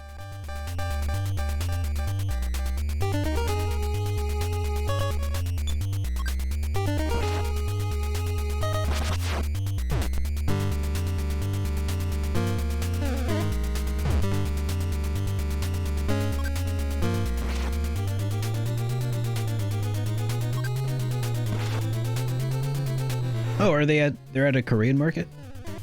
I wonder. I got a local Asian mart. Actually, a couple. I wonder if they would have that. Too late now. I'll just wait.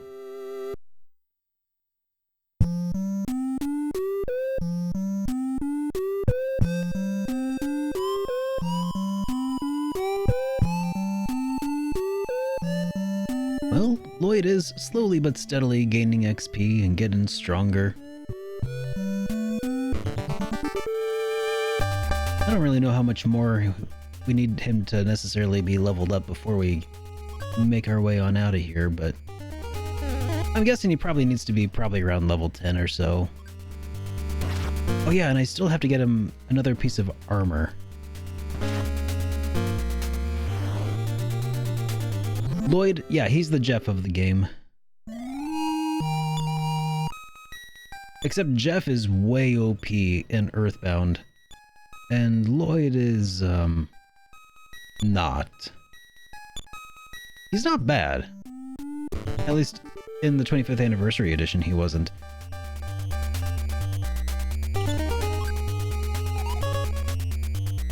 Bottle rockets. Bottle rockets for the win. Bottle rockets plus the rabbit foot.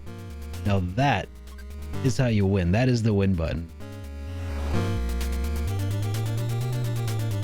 Because in EarthBound, his effectiveness with bottle rockets is tied to his speed stat, and the only speed boosting item in the game, aside from like speed capsules, the only equipment is the rabbit foot, which is really fast. It's a big boost. Just amplifies the effect of bottle rockets by an order of magnitude.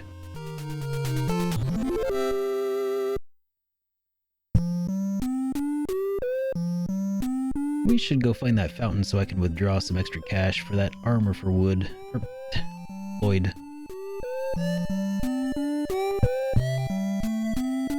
Happy to help, man.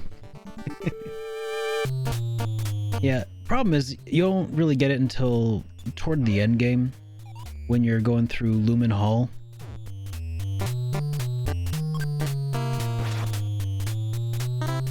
And if you miss it, then you're kind of stuck until you can get back through and go back through the... Once you move the big talking rock the first time, that's when you find it in that dungeon there.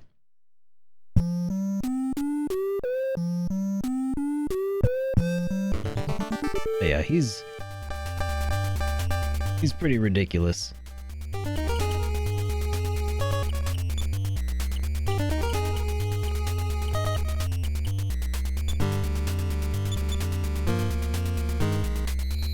Yeah. No sense in fighting exploding enemies right now.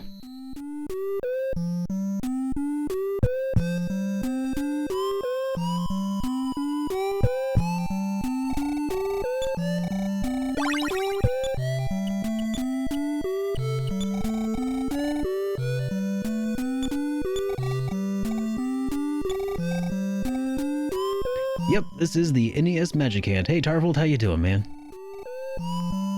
Got 701. Well, let's grab that 700, and that should be... Gosh, is that enough to get the item? The last piece of equipment? We might be a little shy. We might need 1400, so let me fight another enemy or two. And we'll try again.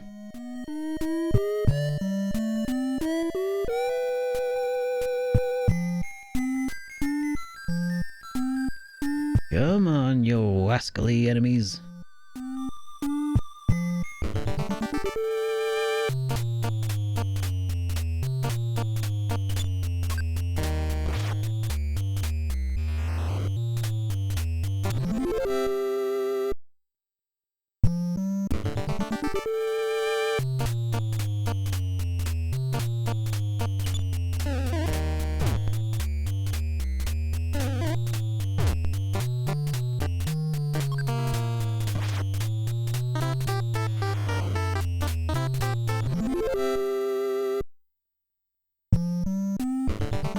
Alright, that might be enough.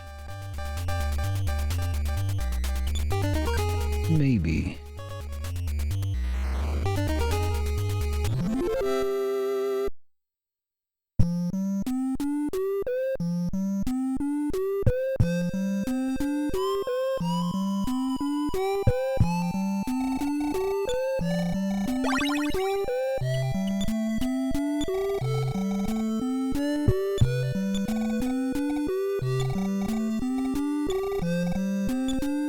Alright.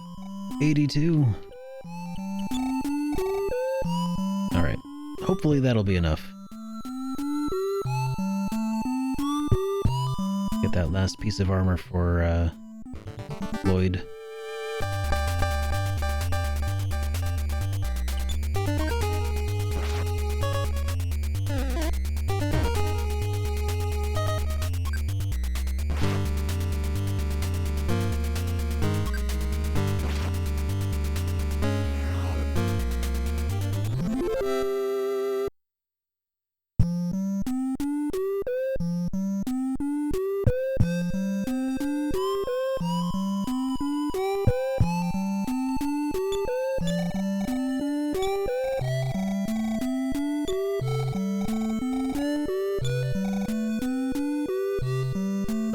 Okay, we need the gold ring, so it's just $40 more. Darn it. And unfortunately, there's not a way to sell anything. Oh, Groucho draws near.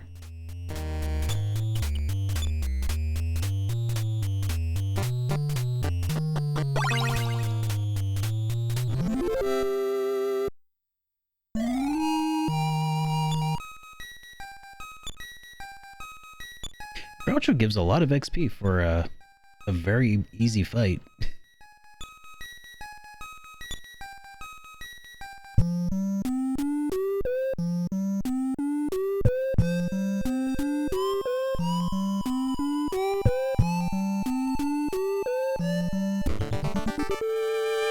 I wonder if that's what inspired the pacifist run in, oh, what's it called? Undertale. Death to Groucho.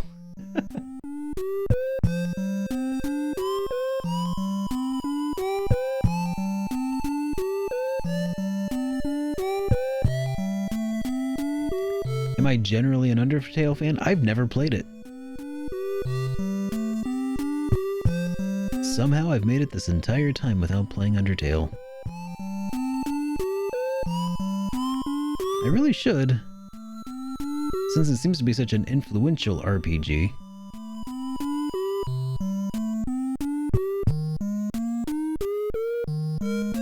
And since it's also obviously pretty heavily inspired by EarthBound. It's only like 6 hours long, really.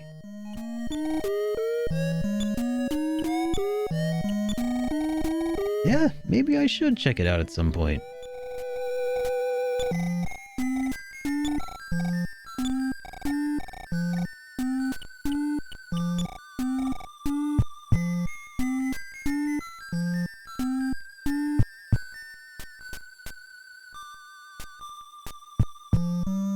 Well, yeah, I guess I'll have to give it a go at some point.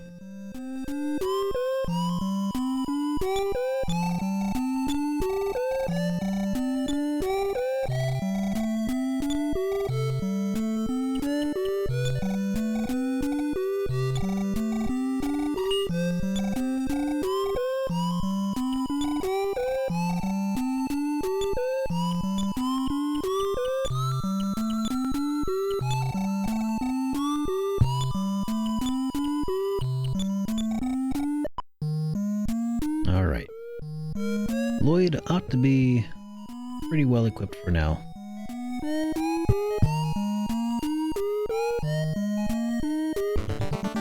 It's been... that's kind of how I felt a little bit too, Gimarath. And that's something that I kind of hate about myself, is that I feel... I feel like I'm sort of hipster in that way, where it's everybody's like, oh, everybody likes this thing, therefore it must be garbage. That's like... That's not how things work. I need to actually give it a go and see what it's all about, but yeah, it's like some part of me is like, oh, you know, this thing is really popular. I probably won't like it.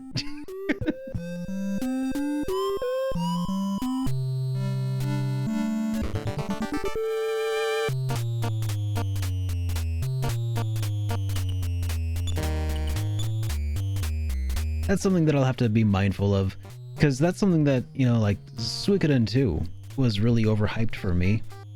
So going into it, I'm sure that I'll have to just do an extra bit of work to just temper my expectations.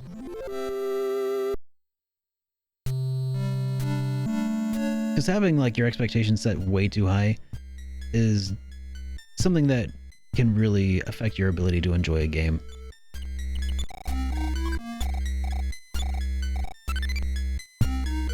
Oh god, yeah, Among Us, like, I enjoyed watching Among Us. I don't enjoy playing Among Us. I'm not good at that mentality. I'm so bad at it. If I don't like it, the wave of hate isn't worth the risk. Well, I don't know. I've been pretty critical of some games that, I don't know. I feel like as long as I give reasoned opinions and support those, even if people disagree with them, generally they can understand where I'm coming from. But who knows? Maybe I will like it. And then you'll just chalk me up as one more person who likes it.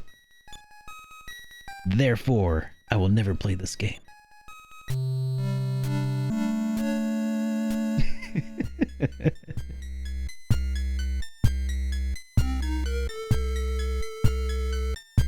Maybe.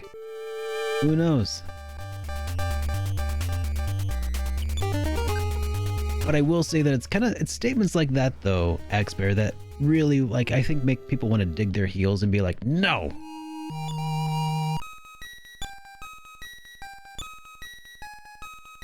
But we'll see. We'll get there eventually. Maybe after a few games that I get through that are on my immediate to-do list.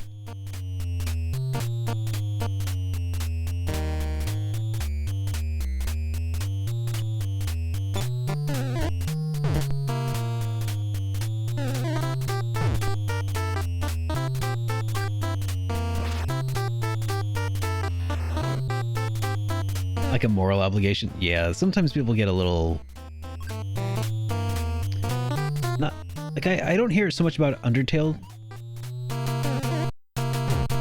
But there are certain games that people people get pretty vitriolic about. You get oh, it's not hyperbolic. Superlative? Yeah. Might be a word for that.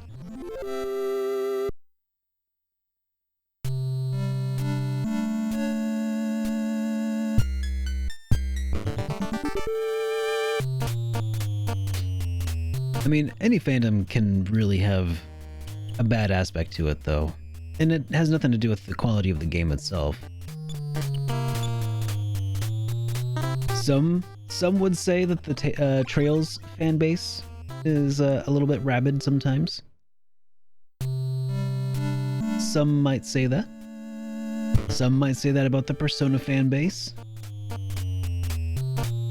Some would say that about the Tales fan base. I would say that about the Xenogears fan base. But it's all good.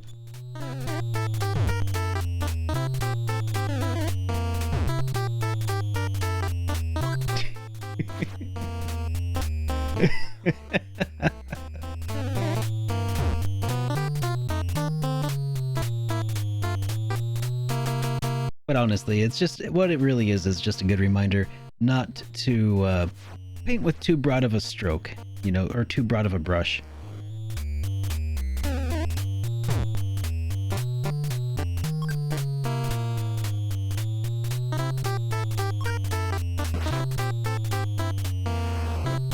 Video games are fun. Have fun. I agree.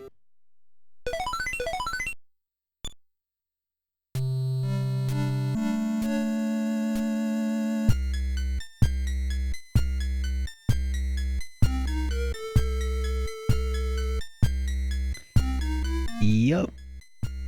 You're not wrong there, joystick. But arguing about games is fun too.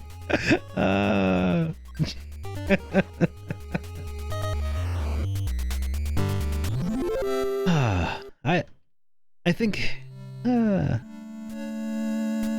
an extent, like having a nice healthy debate about some aspects of a game, sure. But when you start like debating like somebody's experience or opinion, their subjective experience about a game, that's when it's like, I don't know, guys.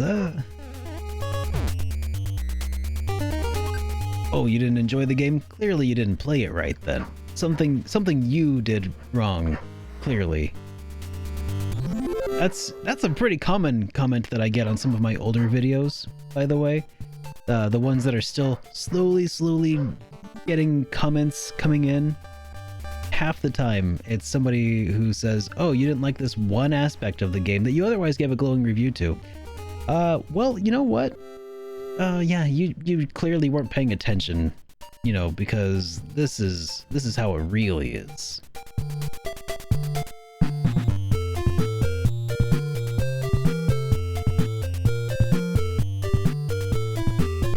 You get people who are like, I watched 17 reviews of this game today and yours is wrong because of this.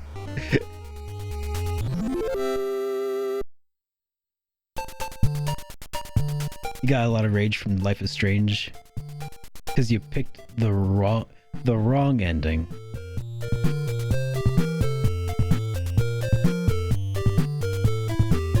I mean, the wrong ending was made to be viewed by somebody, was it not?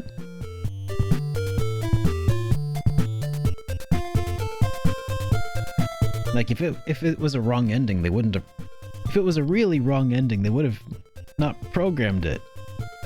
Right?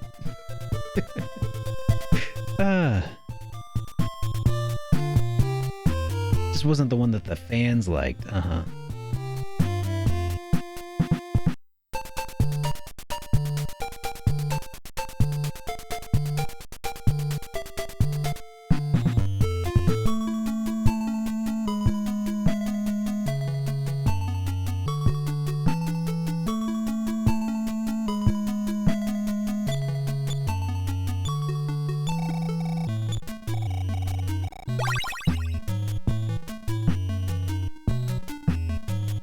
It was actually pretty funny in one of my more recent videos, the Tales of Fantasia review. Somebody put in a comment, they're like, he's never played a Tales game before, and so he plays one of the weird 2D ones. Like, what do you mean weird 2D ones? This is my jam, man. People find the weirdest things to get, like, hung up on.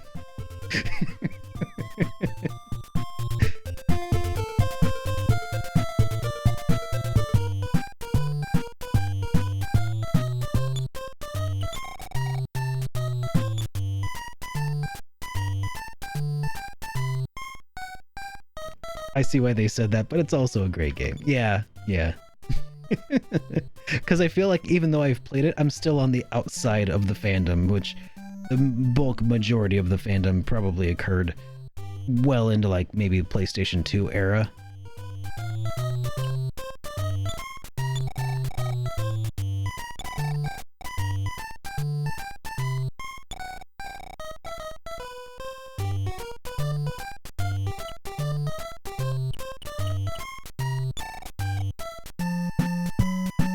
Yeah, that too arguments. I always start at the weird 2D ones.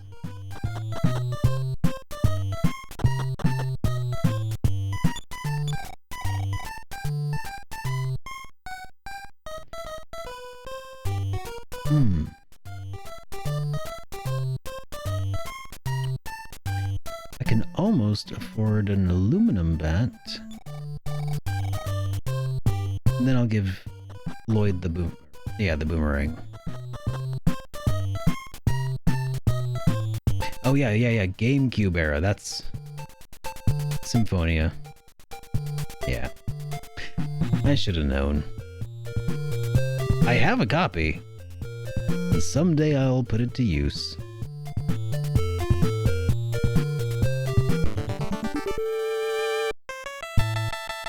Mad car draws near. Ouch.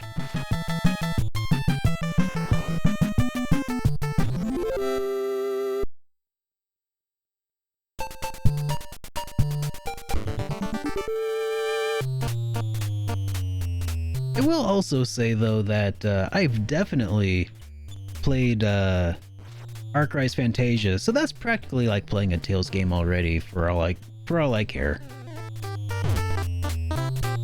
That's Tales adjacent, close enough, right?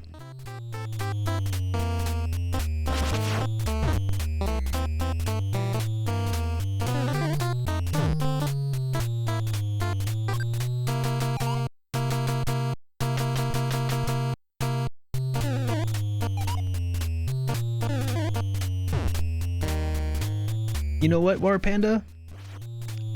I can see where you're coming from. I do need to play a real Mega 10 game at some point.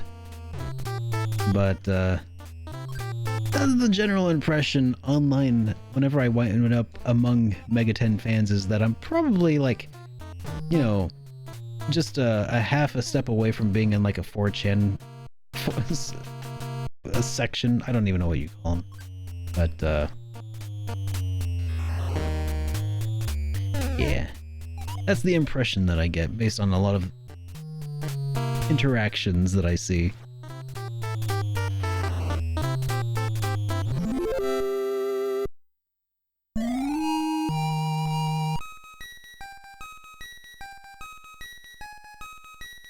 A lot of red shoes in this game? Yep. Lloyd has advanced to the next level.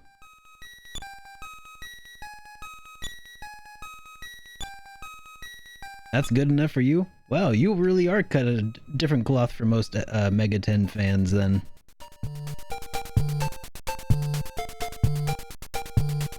I mean, to be fair, I would be pretty salty too if like my favorite video game series was overshadowed by the success of like a spin-off. Like I would be pretty miffed as well. Not gonna lie about that. What? Arc-Rise Fantasia is not quite a Tales game? I'm pretty sure I heard differently.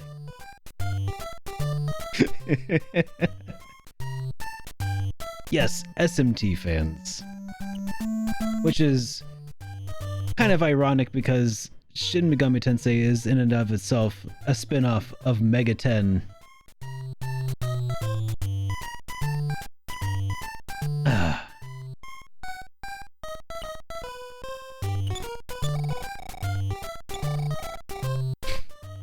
Don't be that guy. Alright, I won't. I'm just messing with you guys. I'm like Boxy, I'm just trolling.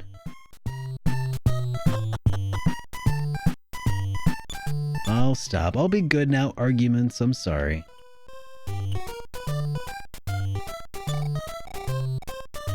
Alright, we'll buy one aluminum bat.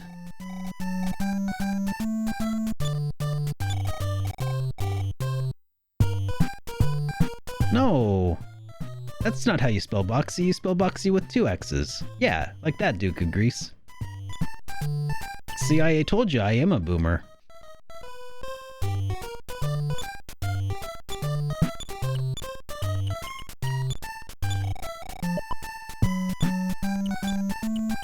Alright, boomerang, we're giving that to Lloyd.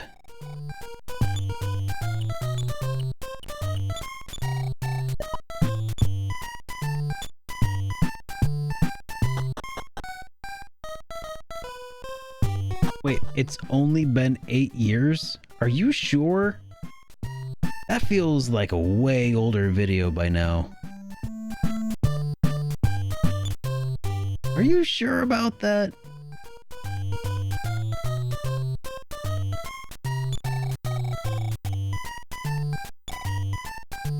I swear that was like 2008, which is more like 13 years ago. 700 years in internet time. That's true. 09. Oh, I was only off by 1 year. Alright. So yeah, that's 12 years ago. Wow. 12 years. That's a long time.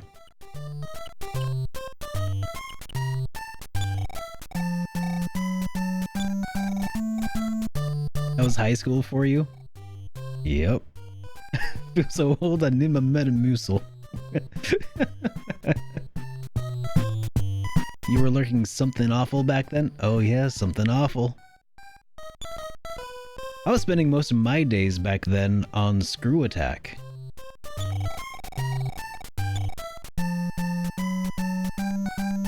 Well, that's where I killed most of my time. Any G1s out there?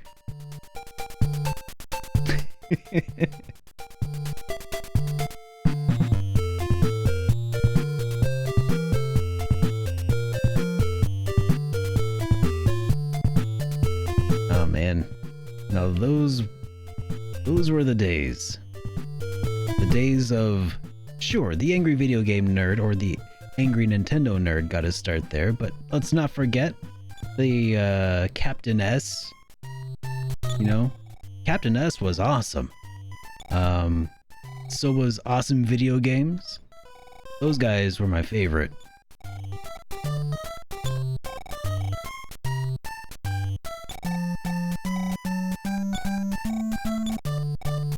Side Scrollers, the podcast. Oh, Hard News. Oh man. All the shows are coming back to me now. Alright, I think we're all pretty well equipped and leveled here. Let's see about heading up to that other factory. Yeah, Hard News was awesome. Oh, name tags. Name tags was also awesome. Their top 10s? Mm-hmm. Yep. Some of those top 10 videos inspired my top scores videos. Where I kind of do my best to mentally summon my own stuttering Craig announcer voice. It's terrible, but I enjoyed making those videos. Yeah, Game Trailers was awesome though.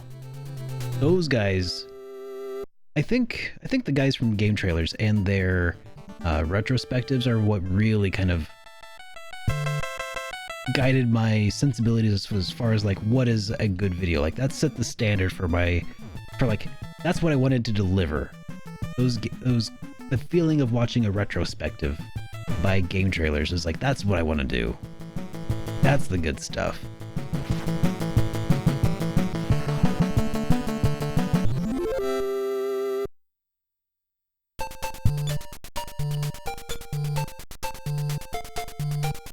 Oh man, I don't think I ever watched Continue.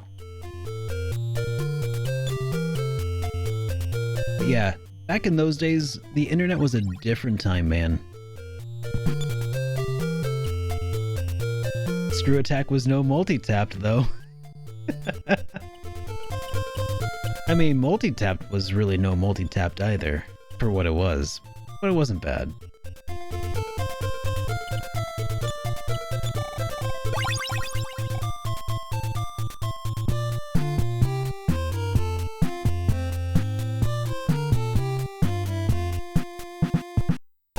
Alright, so that's the blockage on the road. Introduced you to some great content? Yeah. Me too.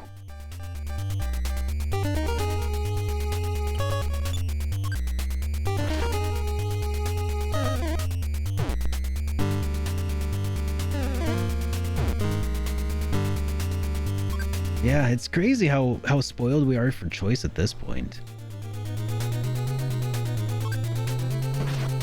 Like the retro gaming scene in YouTube used to be so small. Like everybody pretty much knew everybody.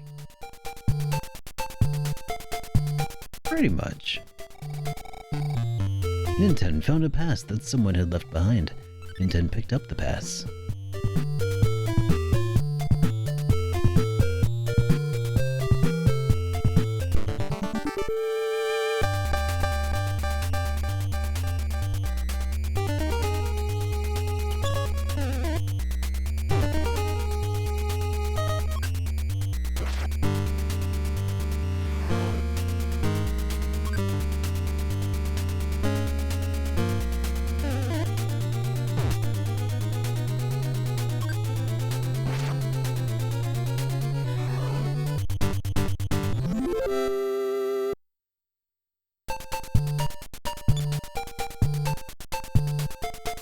Alright.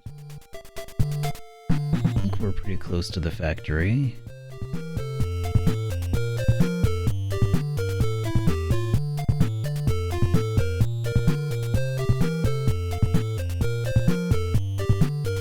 Maybe. Kids in the chat. I think you overestimate how many kids I have watching me. According to my analytics, and I don't have very many, but I've let's just say I got that 18 to 35-year-old male demographic down pat. with the 35 to 50 close behind.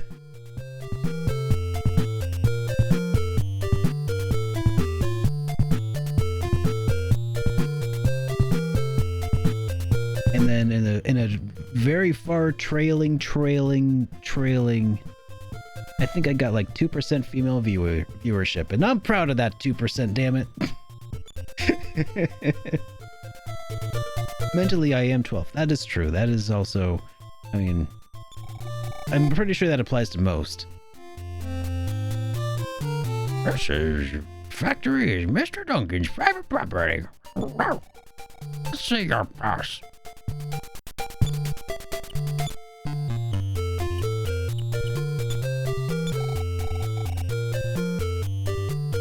This pass has expired. You must have stolen it. Suspicious creature. Look me in the eyes.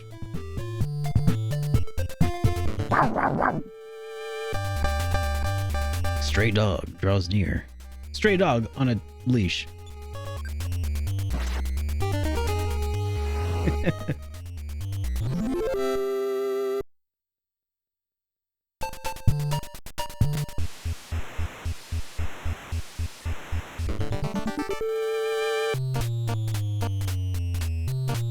Derek knows what the ladies like. They like it when I talk about a video game's RPG-ness.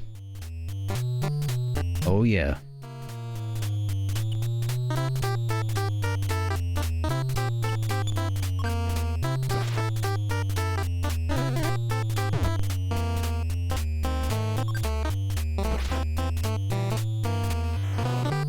Hey Vermilion, how you doing, man?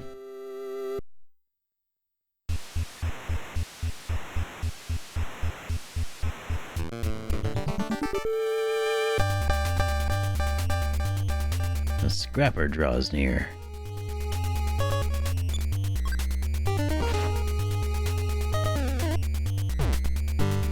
Your message about Baten Kaitos? Oh, I don't know. When? Was it recent? Because I don't think I got it recently.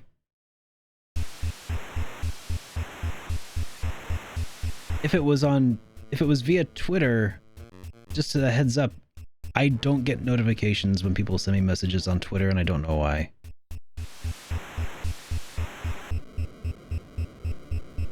Oh, is Baten Kaitos any good? Okay. I didn't really care for it personally a whole lot. When I played a long time ago, I wasn't a big fan of the card-based system. Baten Kaitos 1 and 2 are supposedly getting remastered. Okay, that's interesting though.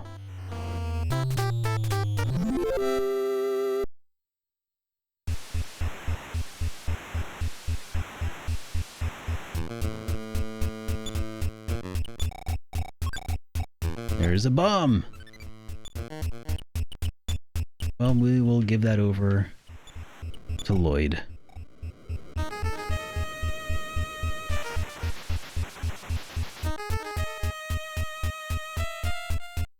Well, apparently, Baten Kaitos also featured some of the development team from Chrono Trigger, which was kind of how I ended up finding it. A lot of the... I don't remember who all was involved in it, but there were a few people from Chrono Trigger and Chrono Cross who wound up working on Baten Kaitos. So I was like, oh, I gotta try it. It did not feel like Chrono Trigger or Chrono Cross. But,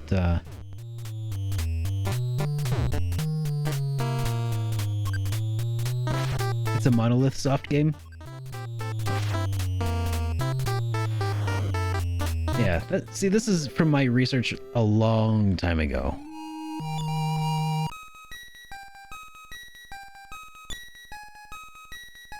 Like, I haven't played it since... Oh, I must have been 20 at the time, because it was when I was living in my first apartment. I finally got a copy of Baten Kaitos. So I was probably 20 or so. And...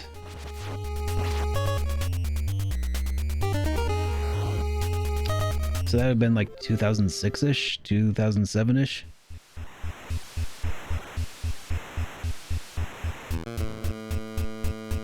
It's a card PG.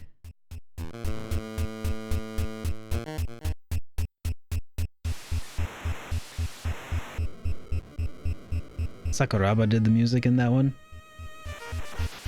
It sounds like it's got an all-star cast of developers. I just not a big card-based battle system person. But, or rather I should say I wasn't when I played it, which was, again, 15 years ago.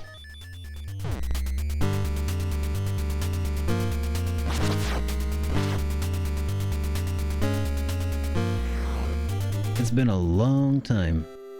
And it was long before I was trying to play games like critically or with any semblance of actually like assessing how good or bad a game is. It's just like, eh, this has cards in it. Ugh. Hey, we picked up a laser beam.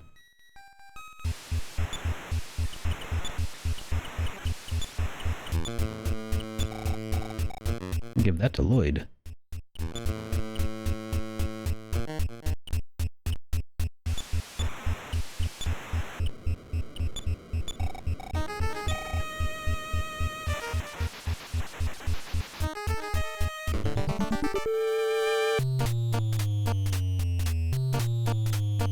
Oh, I appear to have not healed up myself.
Okay, I think that should get us moving.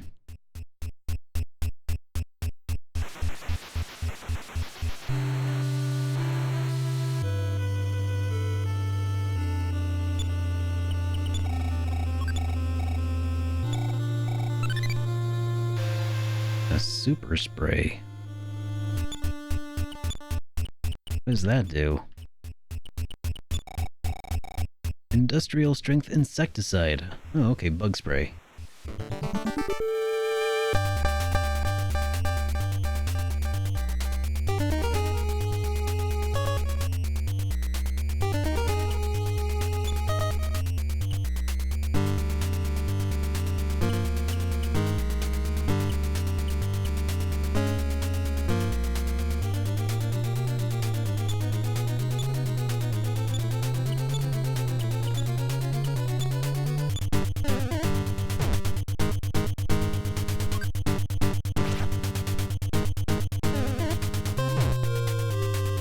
You know, that's something that I was also kind of interested in arguments. I have no idea if that would work or not.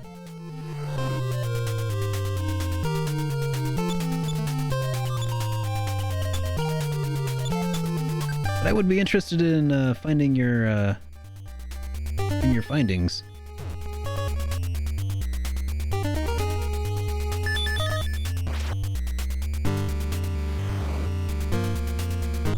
Hey, the guy from Malta, how you doing, dude?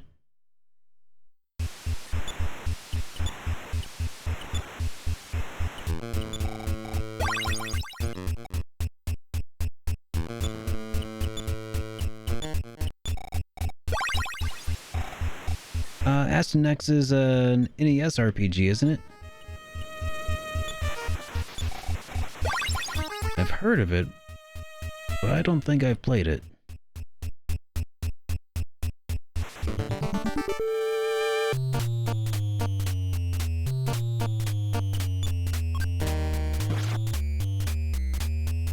It's a 2D platformer. Okay.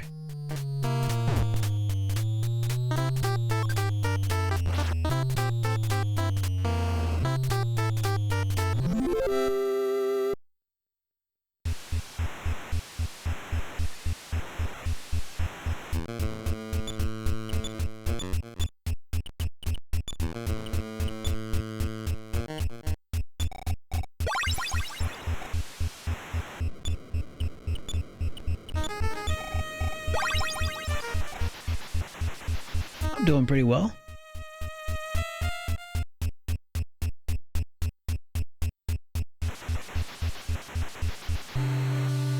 Anyone excited for the Famicom Detective Club games? Not familiar with them, personally.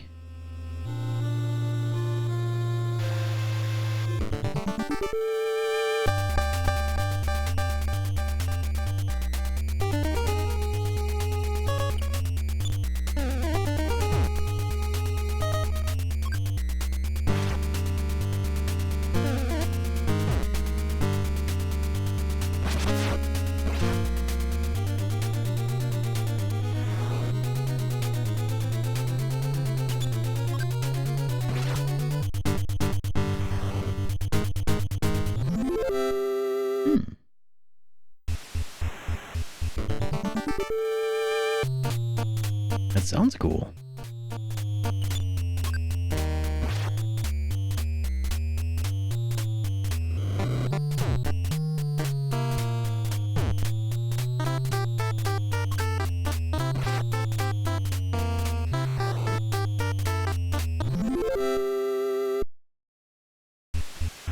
Alright, it's almost that time. Let me turn this light off.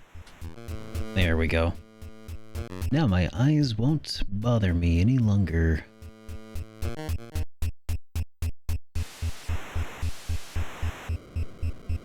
Gotta find that hidden gigantic rocket.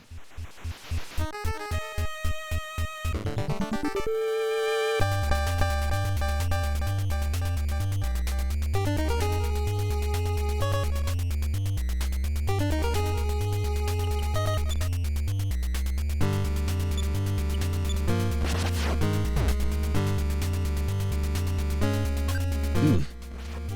That's a good bit of damage there.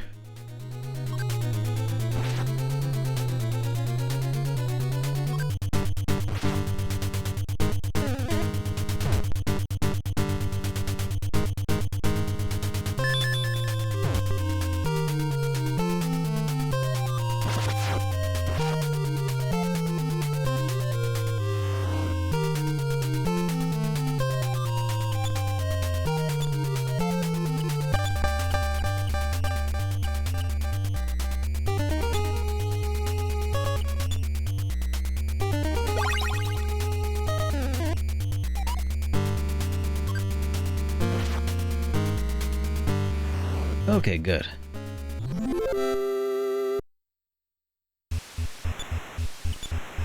That worked out pretty well.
How does it play feeling this one after the 25th anniversary edition?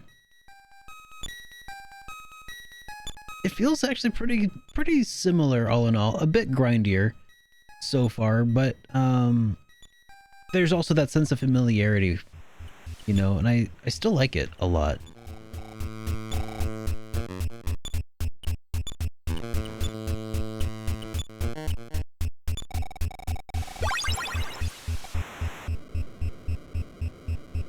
But yeah, I'm also definitely taking it a lot slower through the game.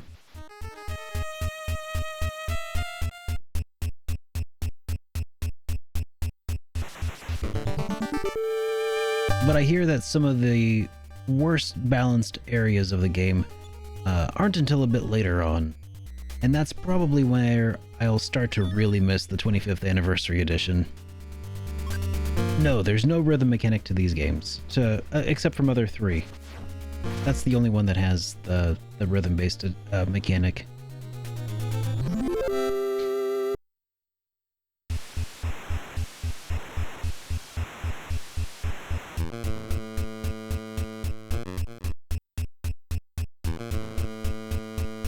I'll have a widow's peak like Vegeta if my hairline recedes like that. Oh, got some bread.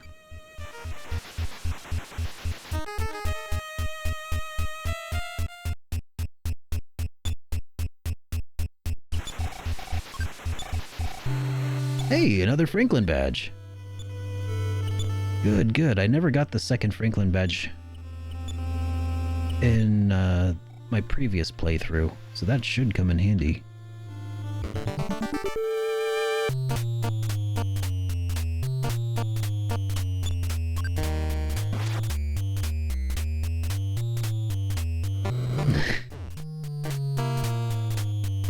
Oh man, and whatever alternate universe that was, I couldn't tell you. The Wii U 2?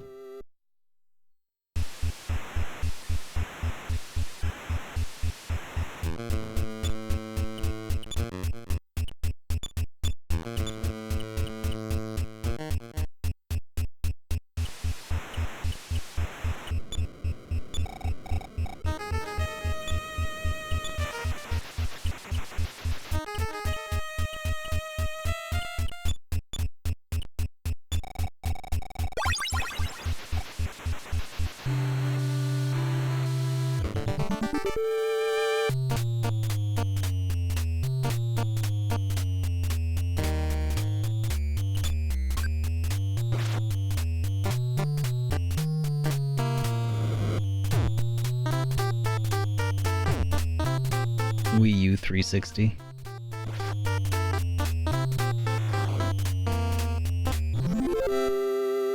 I mean, the Wii U name was pretty dumb, but let's not pretend that Nintendo's the first one to have a really stupid name for a console.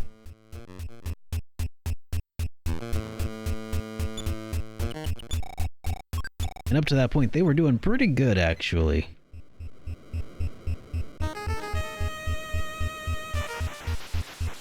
Actually, the Wii itself was a pretty stupid name.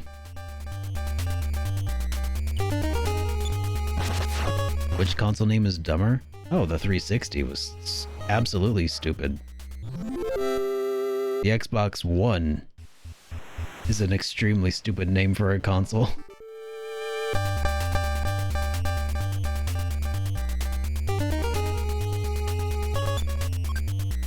Yep.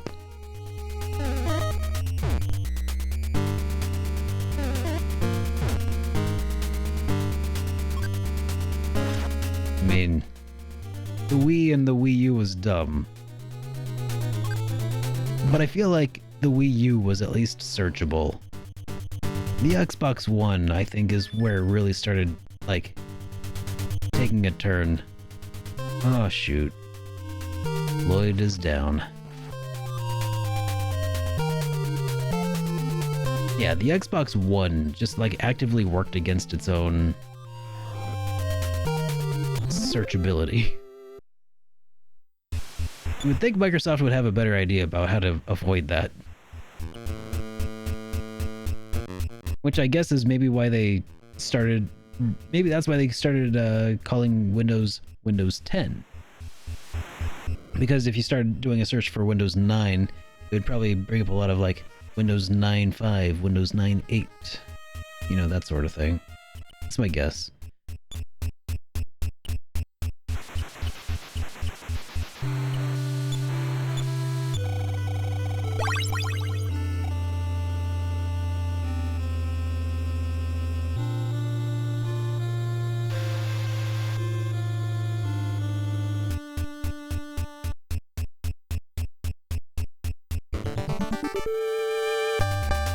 Yeah, they probably should have kept with the name Dolphin, but would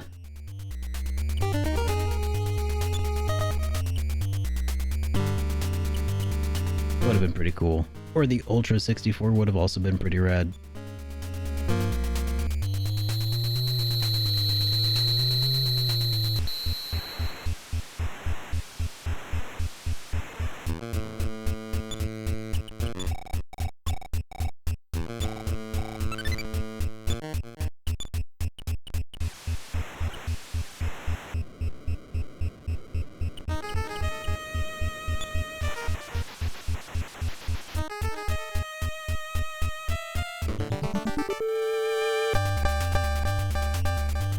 The DS's project name? Oh, I couldn't tell you. I don't remember that.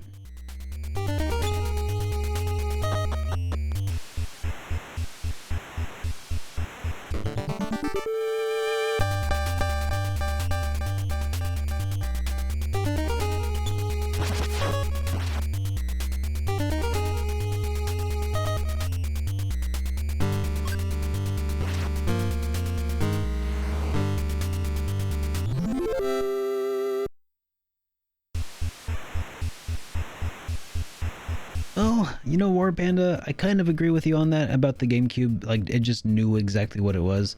It would have been nice to have a GameCube that could play DVDs, especially back then, when the PlayStation 2 could play DVDs.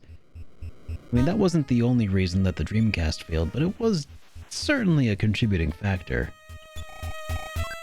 And it's also one of the reasons that RPGs still wanted to stick to the PlayStation 2 instead of the GameCube. Because, yeah, sure, they used DVD storage now, but that DVD storage was extremely hampered by the fact that the disc was like a third of the size of a normal DVD. Like, it was still kind of like by the time like they switched from cartridges, like people were like, yeah, they're gonna use discs now. They're gonna have so much room for activities. And then Nintendo's like, and here is the disc. If you're like, God damn it, Nintendo.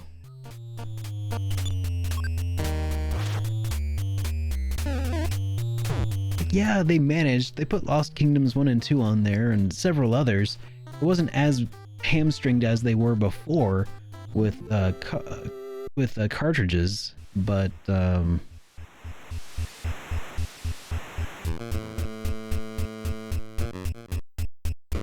have been better. They just had to be cute with their little discs.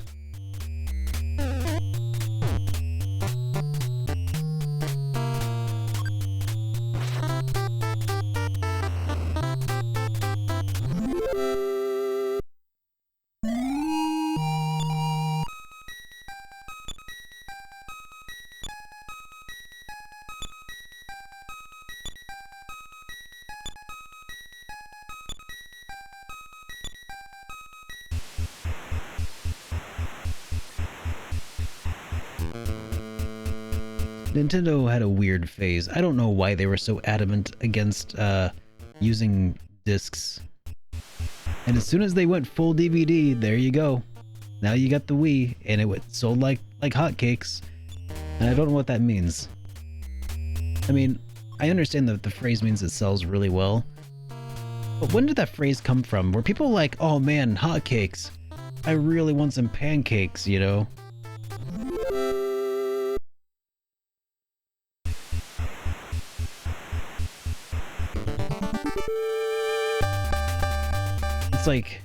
It's like the phrase coolest thing since sliced bread. You know? Like, I understand it's supposed to mean that it's pretty cool, but what it makes me think is that people must have had really low standards of what was cool back in the day.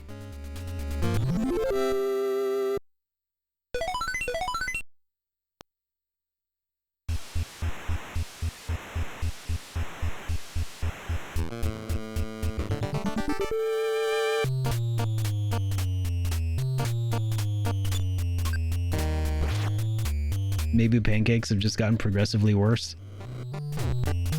That would make sense. Makes sense to me.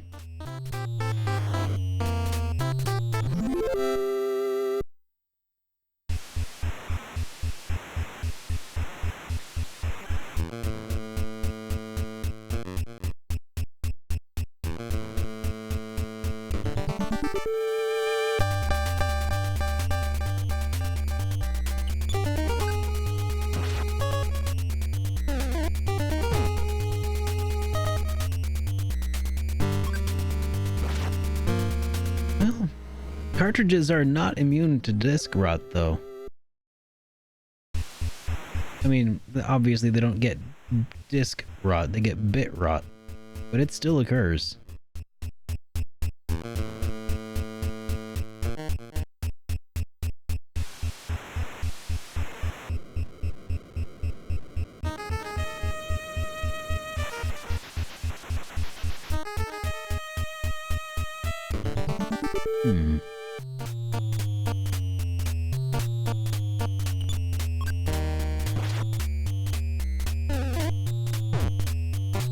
Yep, I am utterly lost.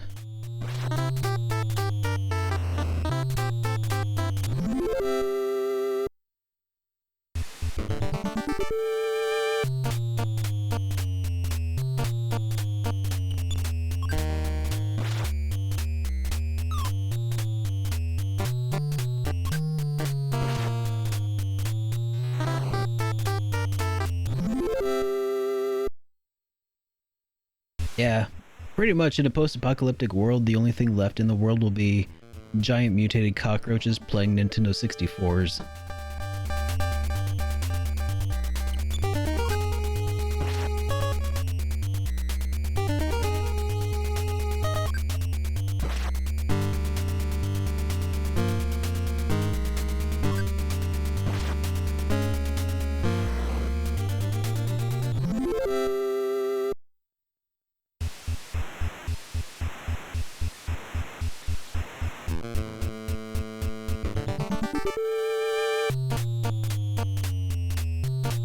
Random tripping is just a mother reference. Is it really?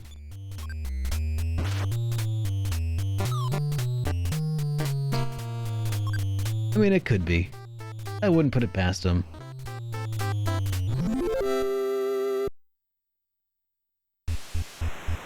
Gotta stop seeing disaster films.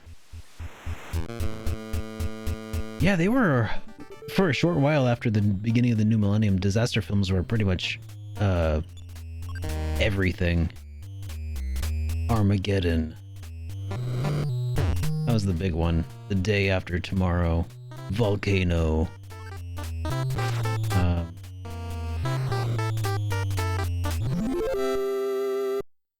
think there was one called Asteroid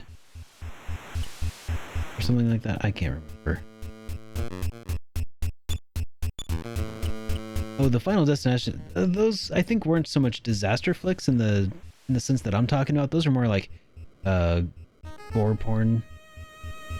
Not quite torture porn, but just like, you know, find stupid ways to kill people kind of.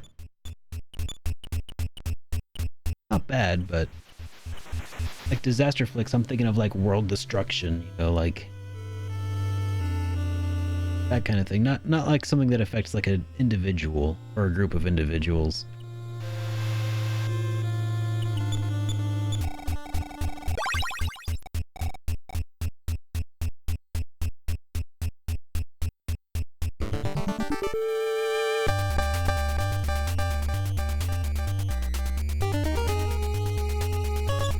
You know, I think that maybe. Because Godzilla, in a lot of ways, is depicted as kind of like a force of nature, right? Oh yeah, Twister, that was a big one. I think maybe Twister was the one that sparked them all.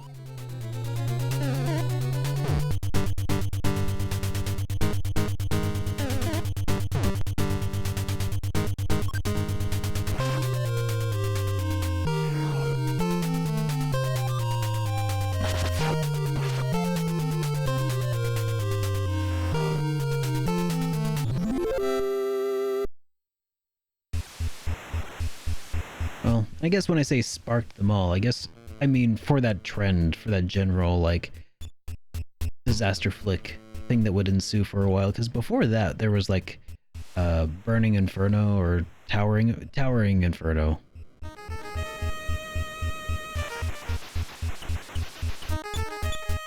I think that was way earlier, like 70s or something.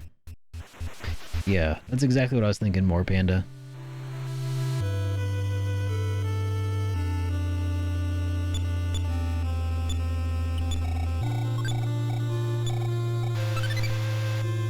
Oh, got him another bum.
This is, getting on my nerves. I really should have used a map this time around. I've already done this area once.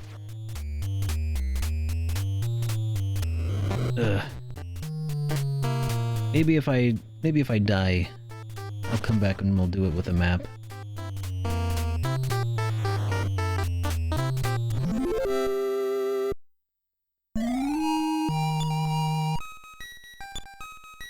I don't like the fact that I'm fighting all these enemies right now, and Lloyd isn't getting any XP.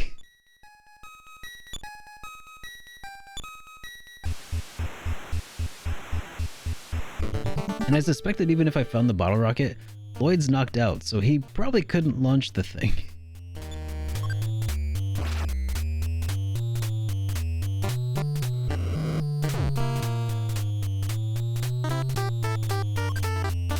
I don't know if that's how that works, but I wouldn't put it past this game.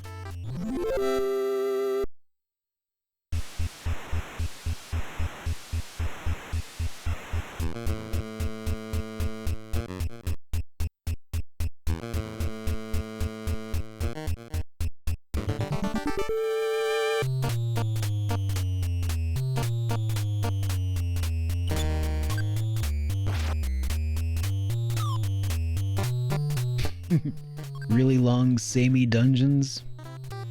I don't know, but I bet they liked Persona 3 a lot.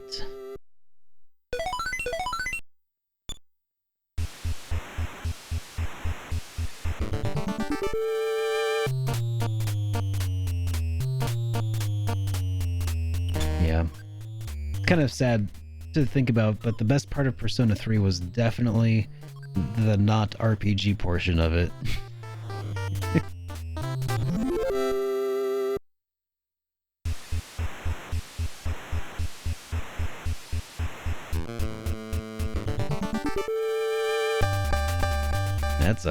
That's a hot take that'll get some comments.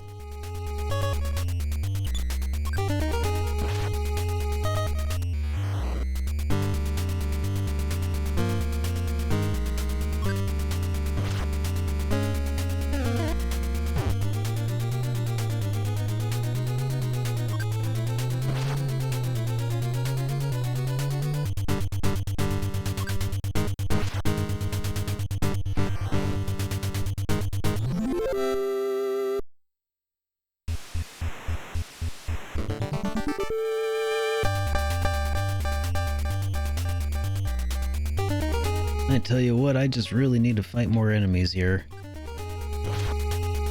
Just these,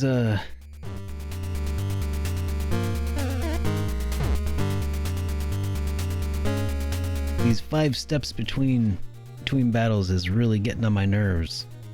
I bet we can get this encounter rate even higher. They ain't even trying hard.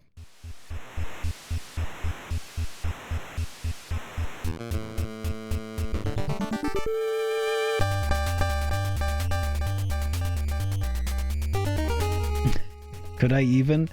I don't know, man.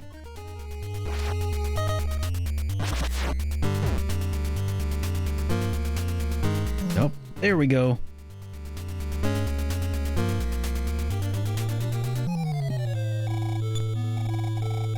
Kind of weird to be excited to finally be like offed in that dungeon, but I just needed to get out.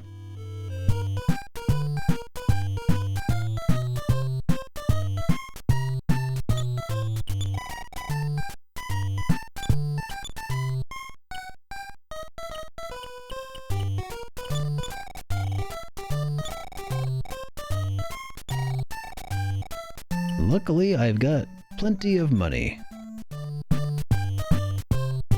I am positively abreast with currency.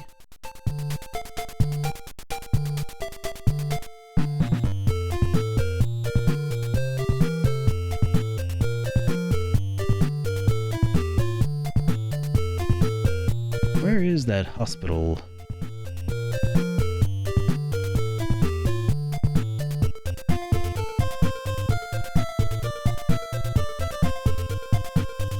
Here it is.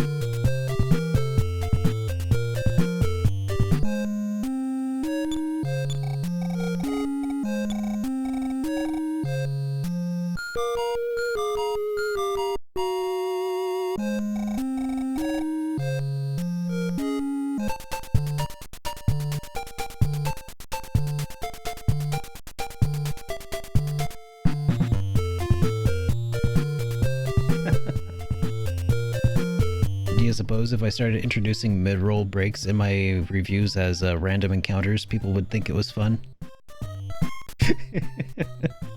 But first, a random encounter. Do it.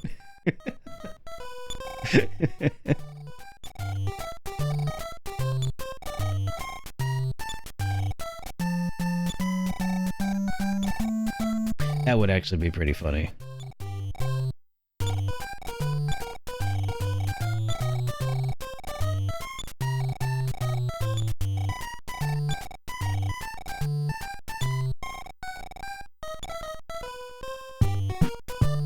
Transition to him with the Final Fantasy VII battle transition.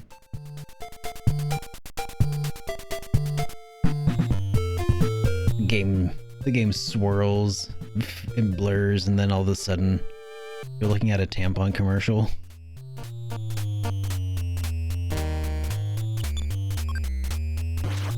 The F?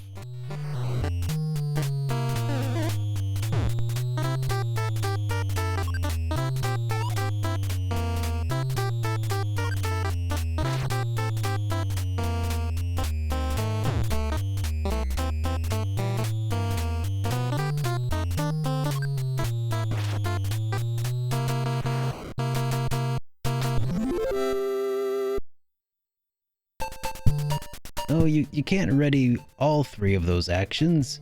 You have to choose a specific one. And then only then can you use your reaction to trigger one of those things. Healing Word is a bonus action? Yeah, but a bonus action is also used up by your reaction. You can't have a reaction and a bonus action. At least not in 5e.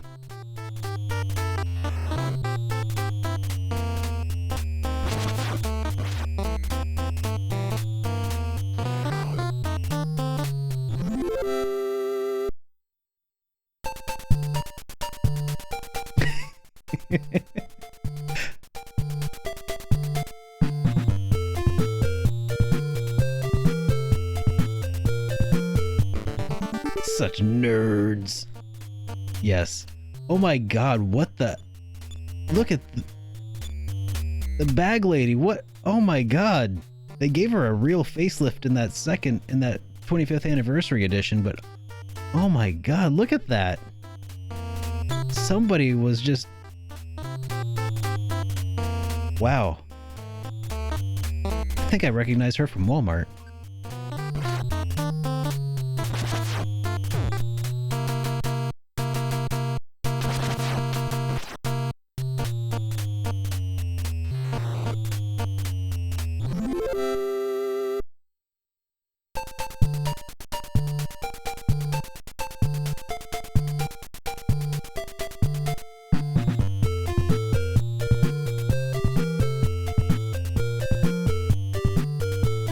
Oh, no, pepperoni. So, we're playing on the Wii U right now. This is the base version. I played a reproduction cart using the 25th anniversary edition ROM hack made by fans. That gave it a total facelift. All the sprites for the main party members, all the enemy sprites were completely reworked. The palette was overhauled, and this is gorgeous, really. So going back a little bit, that bag lady, well, just say she's a bag lady in a couple ways.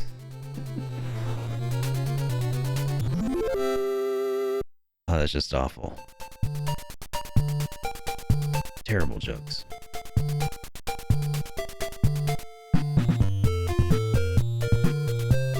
Yeah, definitely check out 25th Anniversary Edition. It was the first version that I played, well, that I finished. And it also overhauled the balance and made the whole thing a lot more streamlined for newcomers to the game. So if you're coming from EarthBound, I think that would be my recommendation. Especially if you're not overly concerned about like, oh, I gotta have the original experience. If you're good with having something kind of different, I don't think you're really missing out on much, you know?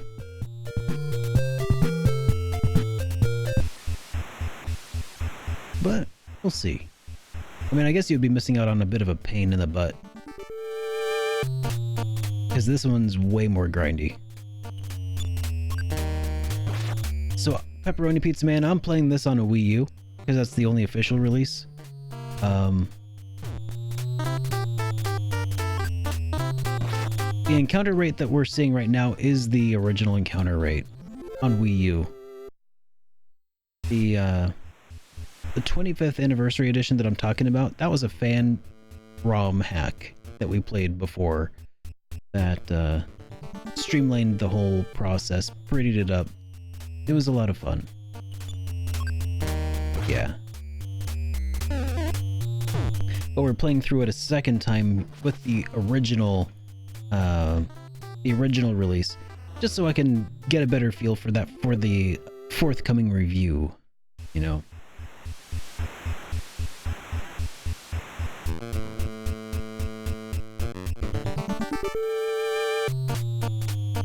That gamepad looked tiny.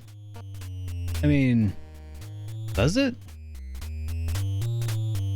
I don't think I have massive hands.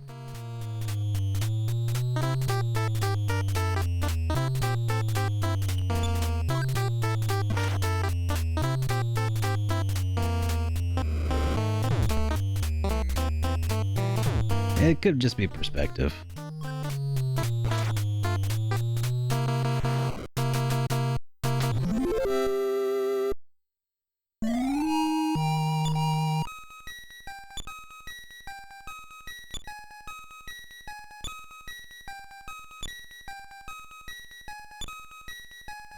The battery on the gamepad?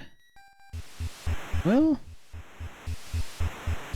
I did just notice I do have the red light on here. Does that mean that it's not good? Because it was charging all day. Oh, wow.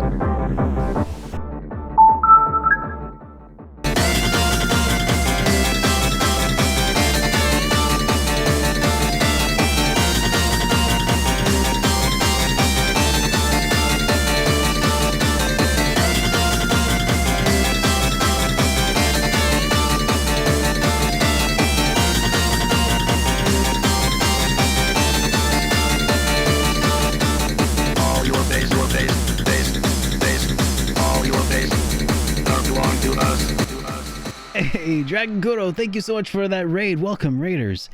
I've gone ahead and plugged my controller in so it won't die on us this time. So, hey, welcome everybody. Thank you so much for that raid. And how was Final Fantasy VI today, man? Welcome everybody. If you're not familiar with me, I'm SuperDerek.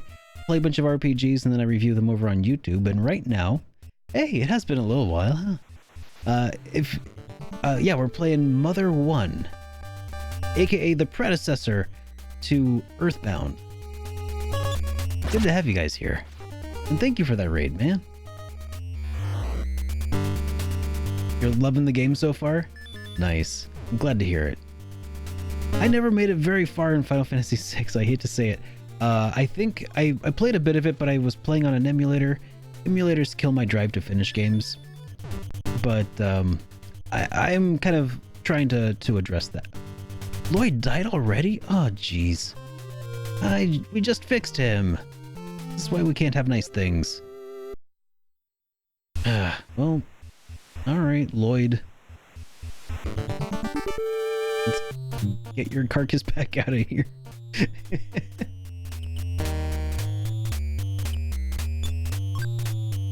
Yeah, that's awesome, man. I'm glad that you're enjoying it. What are you playing that on the original Super Nintendo release or one of the re-releases?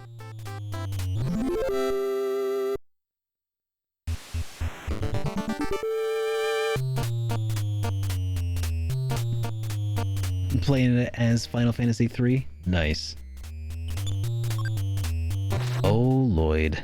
Oh my Lloyd.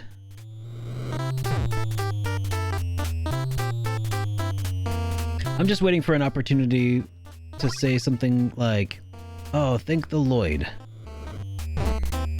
You know, that's what I'm really just waiting for. I want Lloyd to save the day. That's not gonna happen anytime soon, though, unfortunately.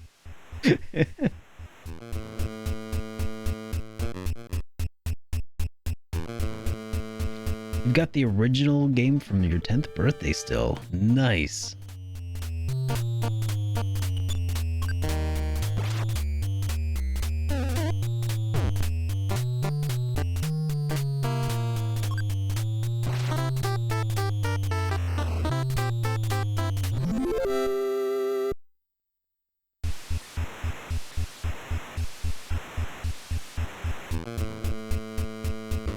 Arguments, were you going to ask about using bonus actions in conjunction with held actions?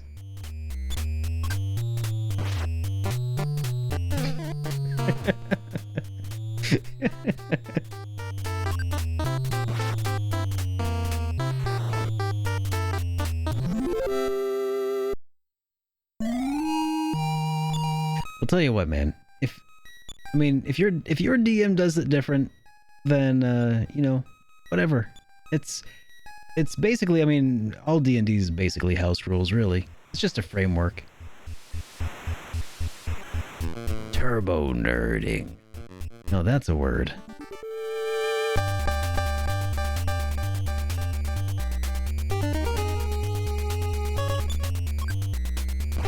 I mean, yeah, you can prepare.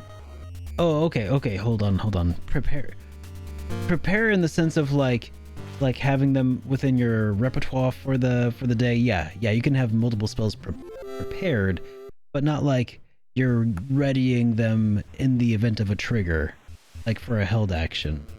That you'd have to have a specific action in mind that you're holding. But not like preparing like, oh, here's I'm adding these to my spell book for the day or whatever.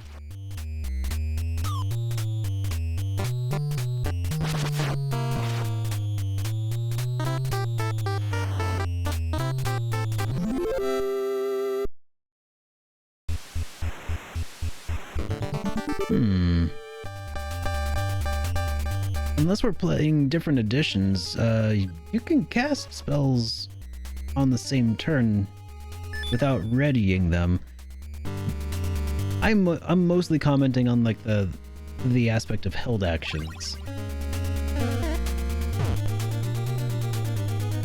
But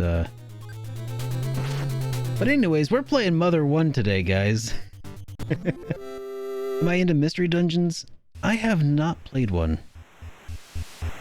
So I'm not into them, but haven't made my way into them. Oh god, have I gotten lost again? Ooh, yeah, I think I got myself lost again.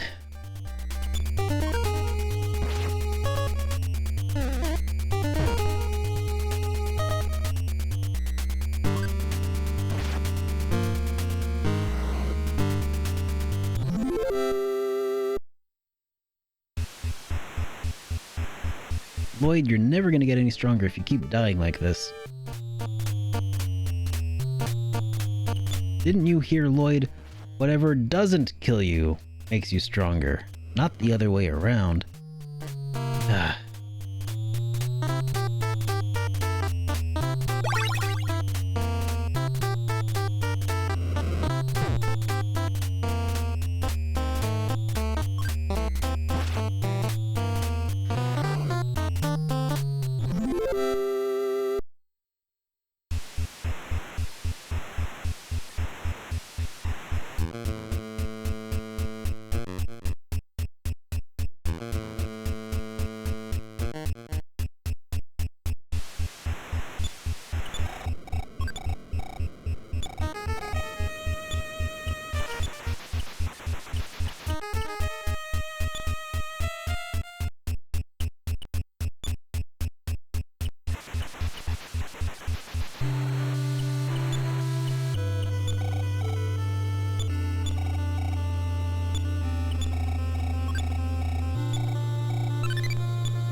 Well, on the bright side, at least we're getting a bunch of bottle rockets here.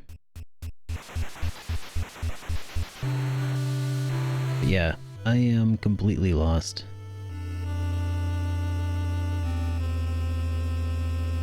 Which is impressive because I just got here. I'm already lost. This is awful.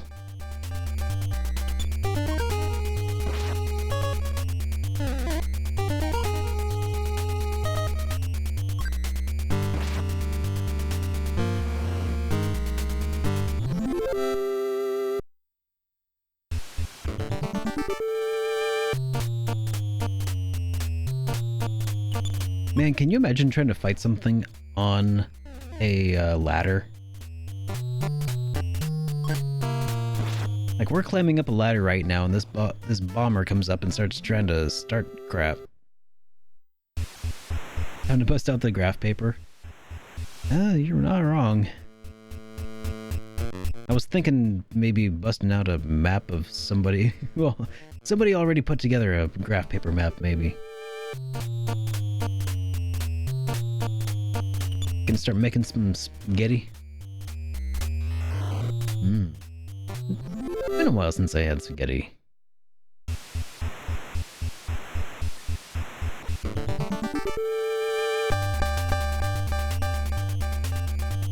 Alright. Well, enjoy cooking, man.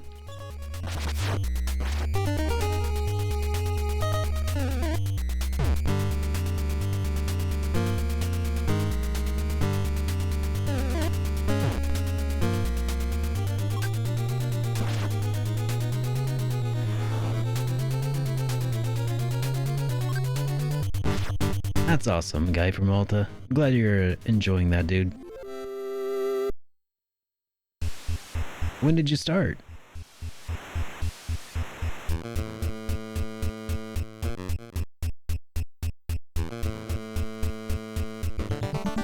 Is this the way out? It kind of looks like a way out.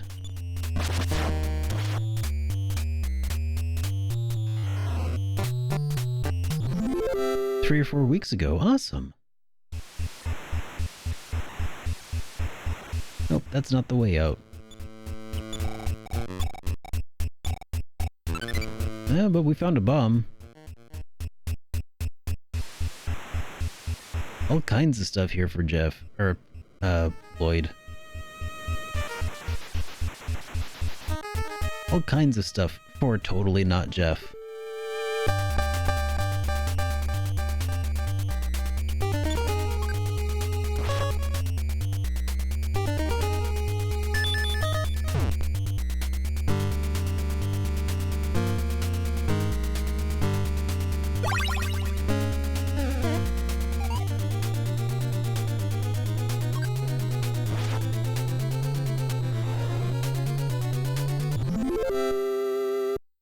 You dig the sprite work? It is pretty nice. It's not bad. Some aspects, like, I feel like somebody said it the other day, and I kind of agree, that it looks kind of like Peanuts characters.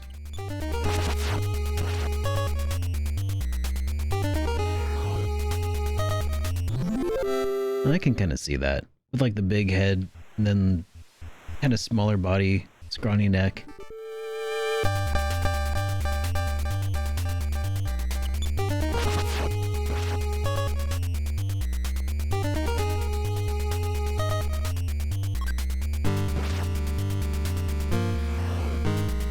One-line heads, yup.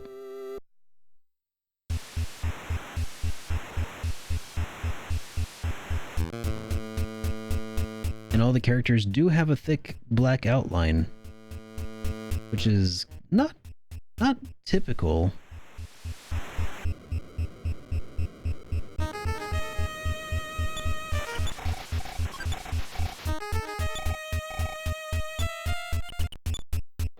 What? Hey! 9,000? Vegeta! What does the scouter say about his power level? 9,000. What? Still don't understand. What does the scouter say about his power Ross, thank you so much for that raid. Welcome, raiders. Hey, I'm SuperDerek. I play a bunch of RPGs, and then we review them over on YouTube. How was your stream tonight, Elegant? And what were you playing? Forgotten Fields? What is that? Thank you so much for that raid, by the way. I think we are full on items.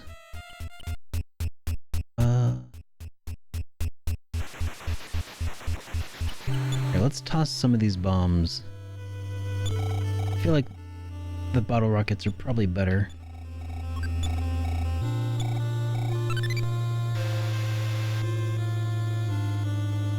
You're playing a chill narrative adventure game. Okay, cool.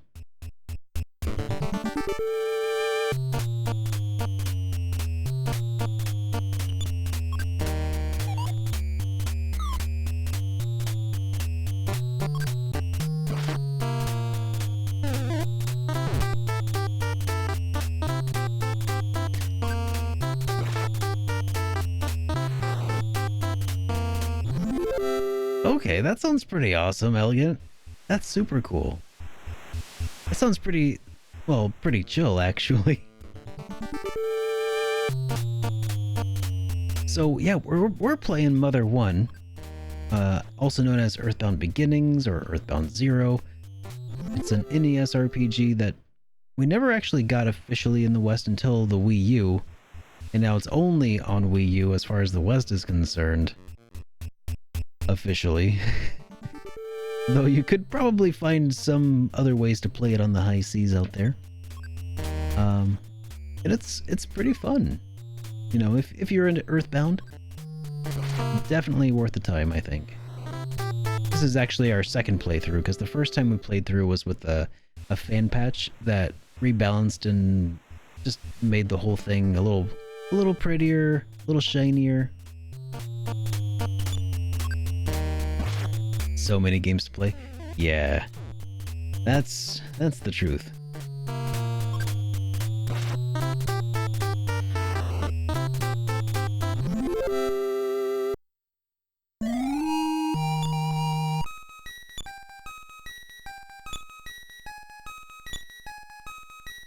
Yeah, but one of the best ways I think to play it is on the Wii U, because of the fact that you're actually the money is actually going to the developers of the game.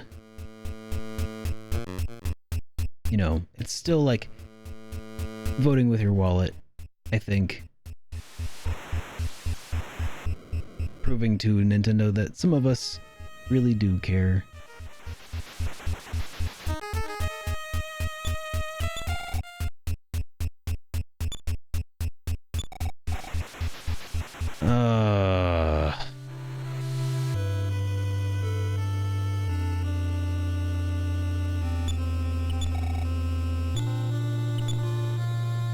So, unfortunately, this is exactly where I need to be.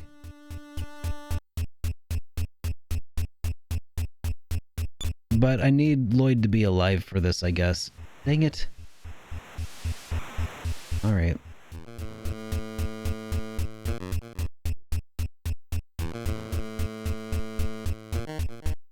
And I have no idea how to get out of here.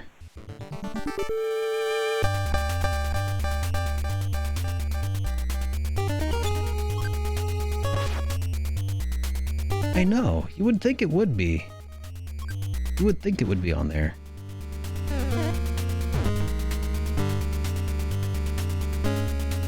I will say that this game is actually, all in all, relatively short. So if you're looking for a shorter RPG to sort of, you know, round out a nice weekend, maybe a long weekend, you could totally accomplish that with this game.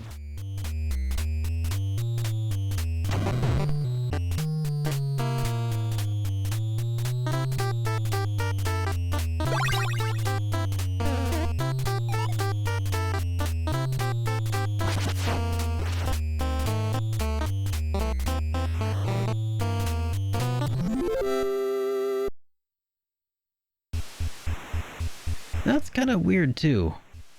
I don't disagree, Elegant. It seems like they've made many a decision to the detriment of the Mother series for some reason.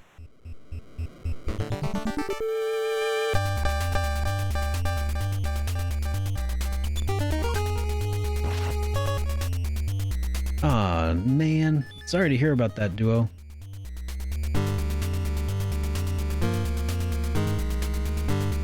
Wait, you put pot in spaghetti?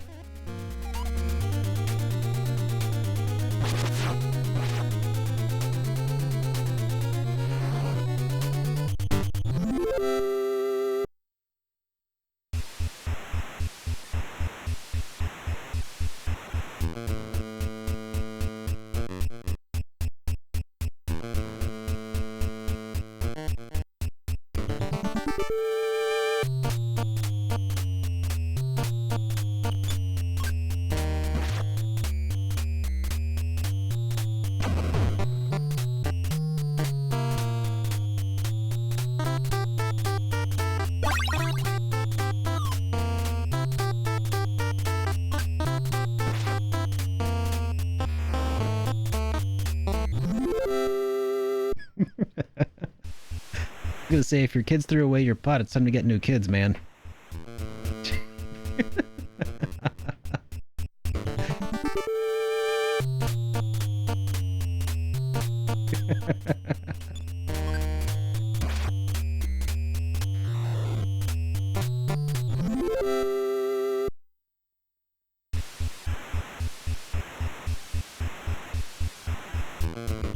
No, but seriously, they threw away your stock pot?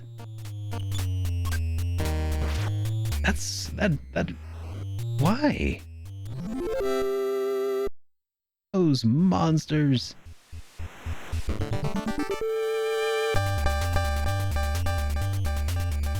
Yeah. That's weird.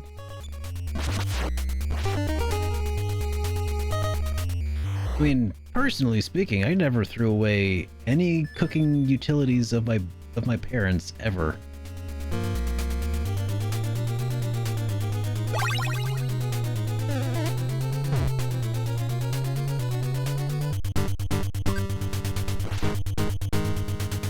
Imagine if I threw away some of my parents' good cookware. That'd be like the last mistake I ever make.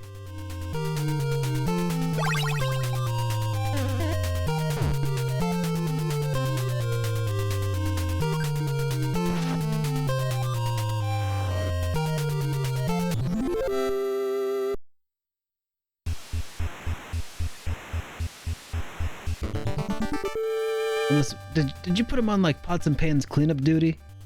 Is that why they got rid of your pots? Because they're like, well, I could either clean this pot and pan, or I could throw it away and no one would ever know.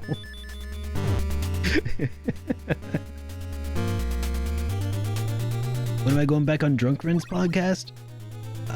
Whenever they ask me to be back on. That's the same answer I gave to everybody who was asking about going on That RPG podcast with Eric Landon.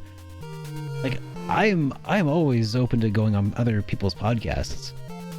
I would love to be on a recurring podcast, but I just don't have time for that. So my favorite way to do that is to live vicariously by being a guest on other podcasts. But then the problem is you can't just invite yourself over, right?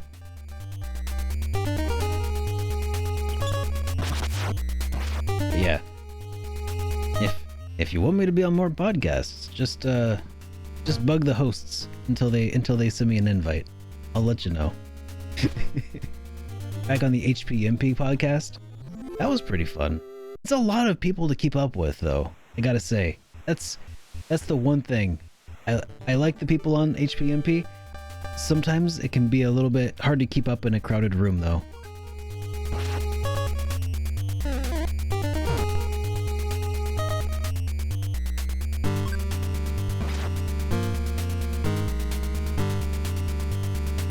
Especially because I have one of those... Aw, you are too sweet. Whoa. stranger. Dude, what the... Thank you so much, man, for those gift subs. Holy crap. That is a whole lot of... Wow, okay. Wow. All hail Earthbound. Well, thank you so much, man. Gosh, everybody, here, let me send out a little link here. Whoops. If you're new to the Super Friends, make sure you check out the Discord because there's extra benefits to being a subscriber that we carry out in the Discord, including early access to my next review, which is in the supporter section right now for everybody who's currently subscribed. So, wow. Stranger, thank you so much, man. Appreciate it. 10 gift subs, holy moly, man. Thank you.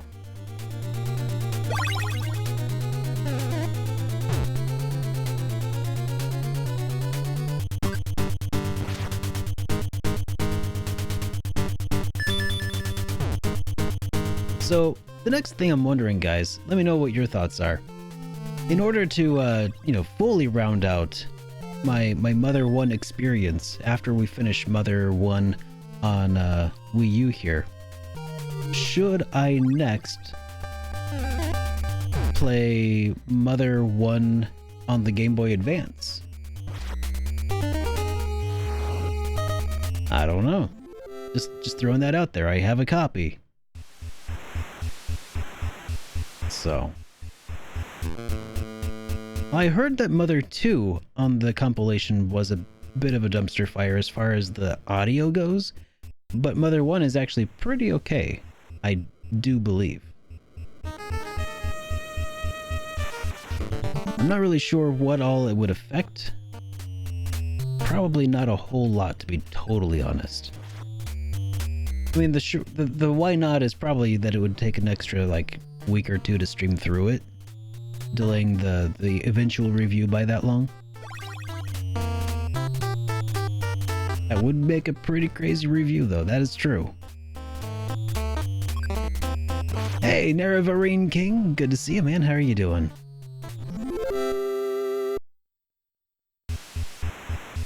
You weren't expecting it to even play through it twice in a row? I felt like it was kind of important, at least because I was playing a modified version of it the first time through. Hey Duo, thank you so much, man. Because SuperDerek is an animal.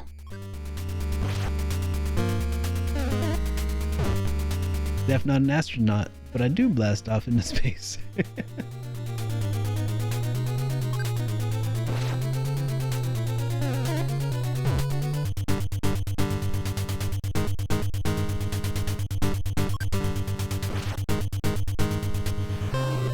Well, I guess we'll just cross that bridge when we get to it.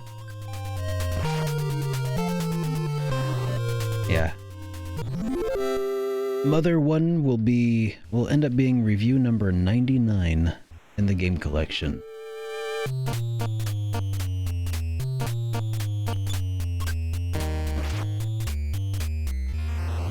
Which is crazy to think about. That's a whole lot of RPGs.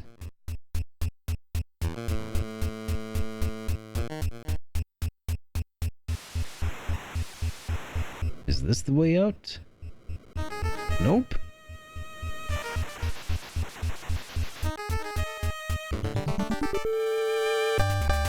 It does end a little abruptly, that's true. It was pretty anticlimactic, all things considered.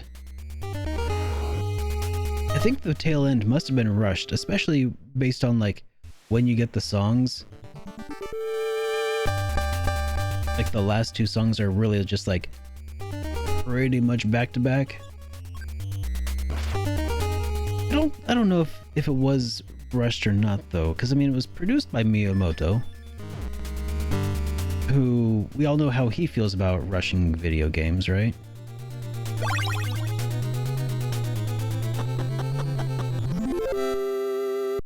There was also limited disk space, that's true, especially in 89.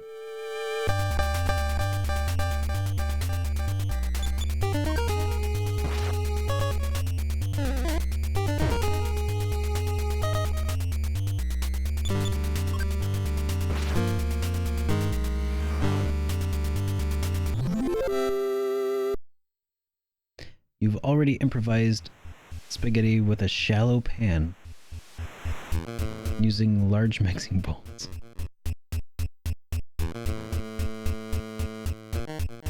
You got this, Duo. I believe in you, man.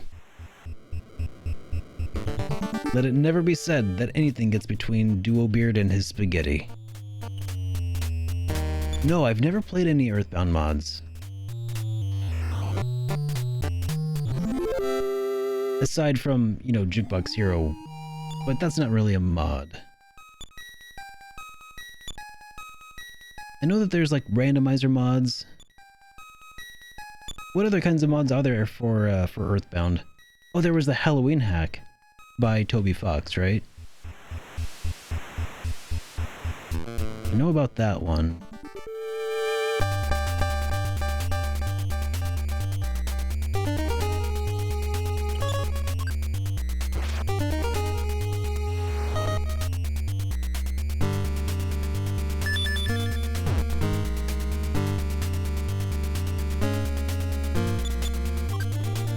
Come on, Scrapper, just finish me off already. You gotta be kidding.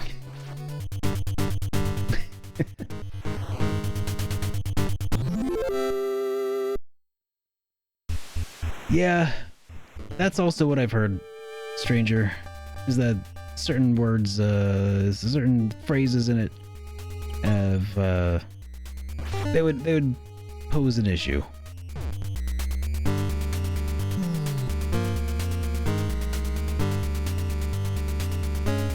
If only there was like a censorship mod for it.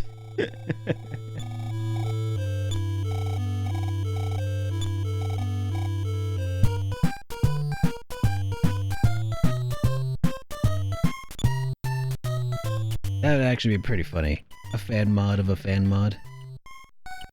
We call it the Twitch mod of the Halloween hack. Make it stream worthy. Let's see. Cash card. Dude, Oddity, I've been waiting on that for a long time now. Like ever since the Oddity trailer, I've just been like on the edge. Is it out yet? Is it out? No. It'll be out when it's ready. Oh well. Just gotta go back to not thinking about it. Just gotta try to forget that it exists. And then someday in 10 years I'll be pleasantly surprised.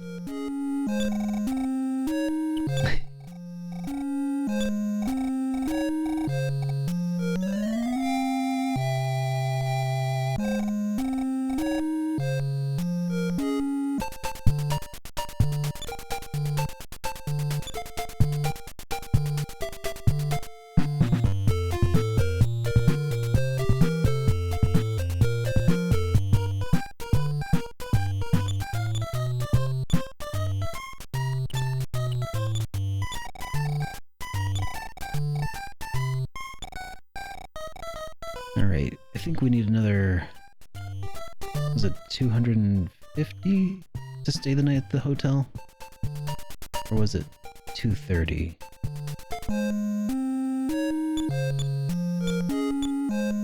Get over here! Oh, it's 130. Oh, okay. It's not so bad.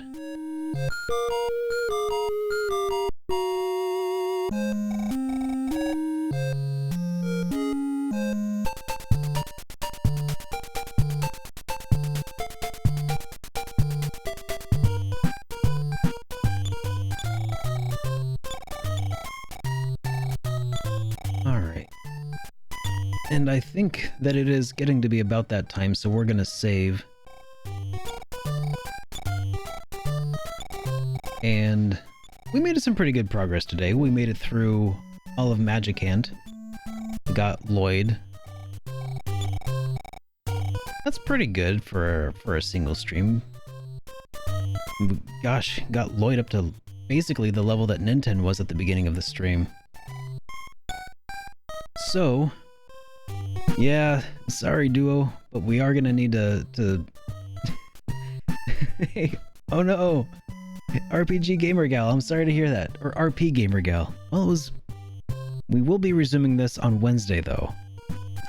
So here, let me go ahead and switch to our ending scene, and let's see if we can find somebody to go drop in on, alright? Just one moment here. Where's that button? Here we go. Alright, thank you all so much for hanging out with me tonight. The raids were fantastic. Thank you so much to Dragon Kudo and to Elegant Frost for those raids. And Stranger, I'm still floored by that gift sub bomb. Thank you so much, sir. Again, everybody, if you're not already in the Discord server, you might want to check that out. Just you know, so you can see the extra benefits that you get from being a subscriber here, the early access to reviews and such, high quality downloads of those reviews as well. But for now, let's see who's currently out there streaming in the Twitchverse who we might be able to go drop in on.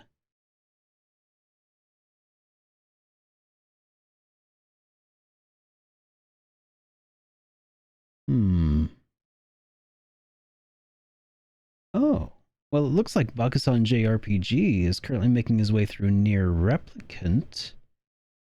And that could be pretty interesting. So let's set that up.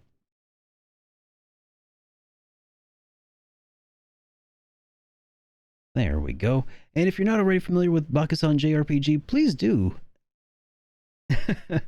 Hey, yeah, sorry about that, Tails, but we will be resuming this on Wednesday, starting around 6 p.m. Central. But if you're not familiar with Bakusan JRPG, please do stick around because he plays a bunch of RPGs as well, and everything that he makes through Twitch, he actually donates to charity. He's a very generous guy, a very kind-hearted person, despite everything. No, stick around. I think he's a hoot. I think you'll like him. All right, we'll see you guys on the other side, and have a great night, everybody. Here we go.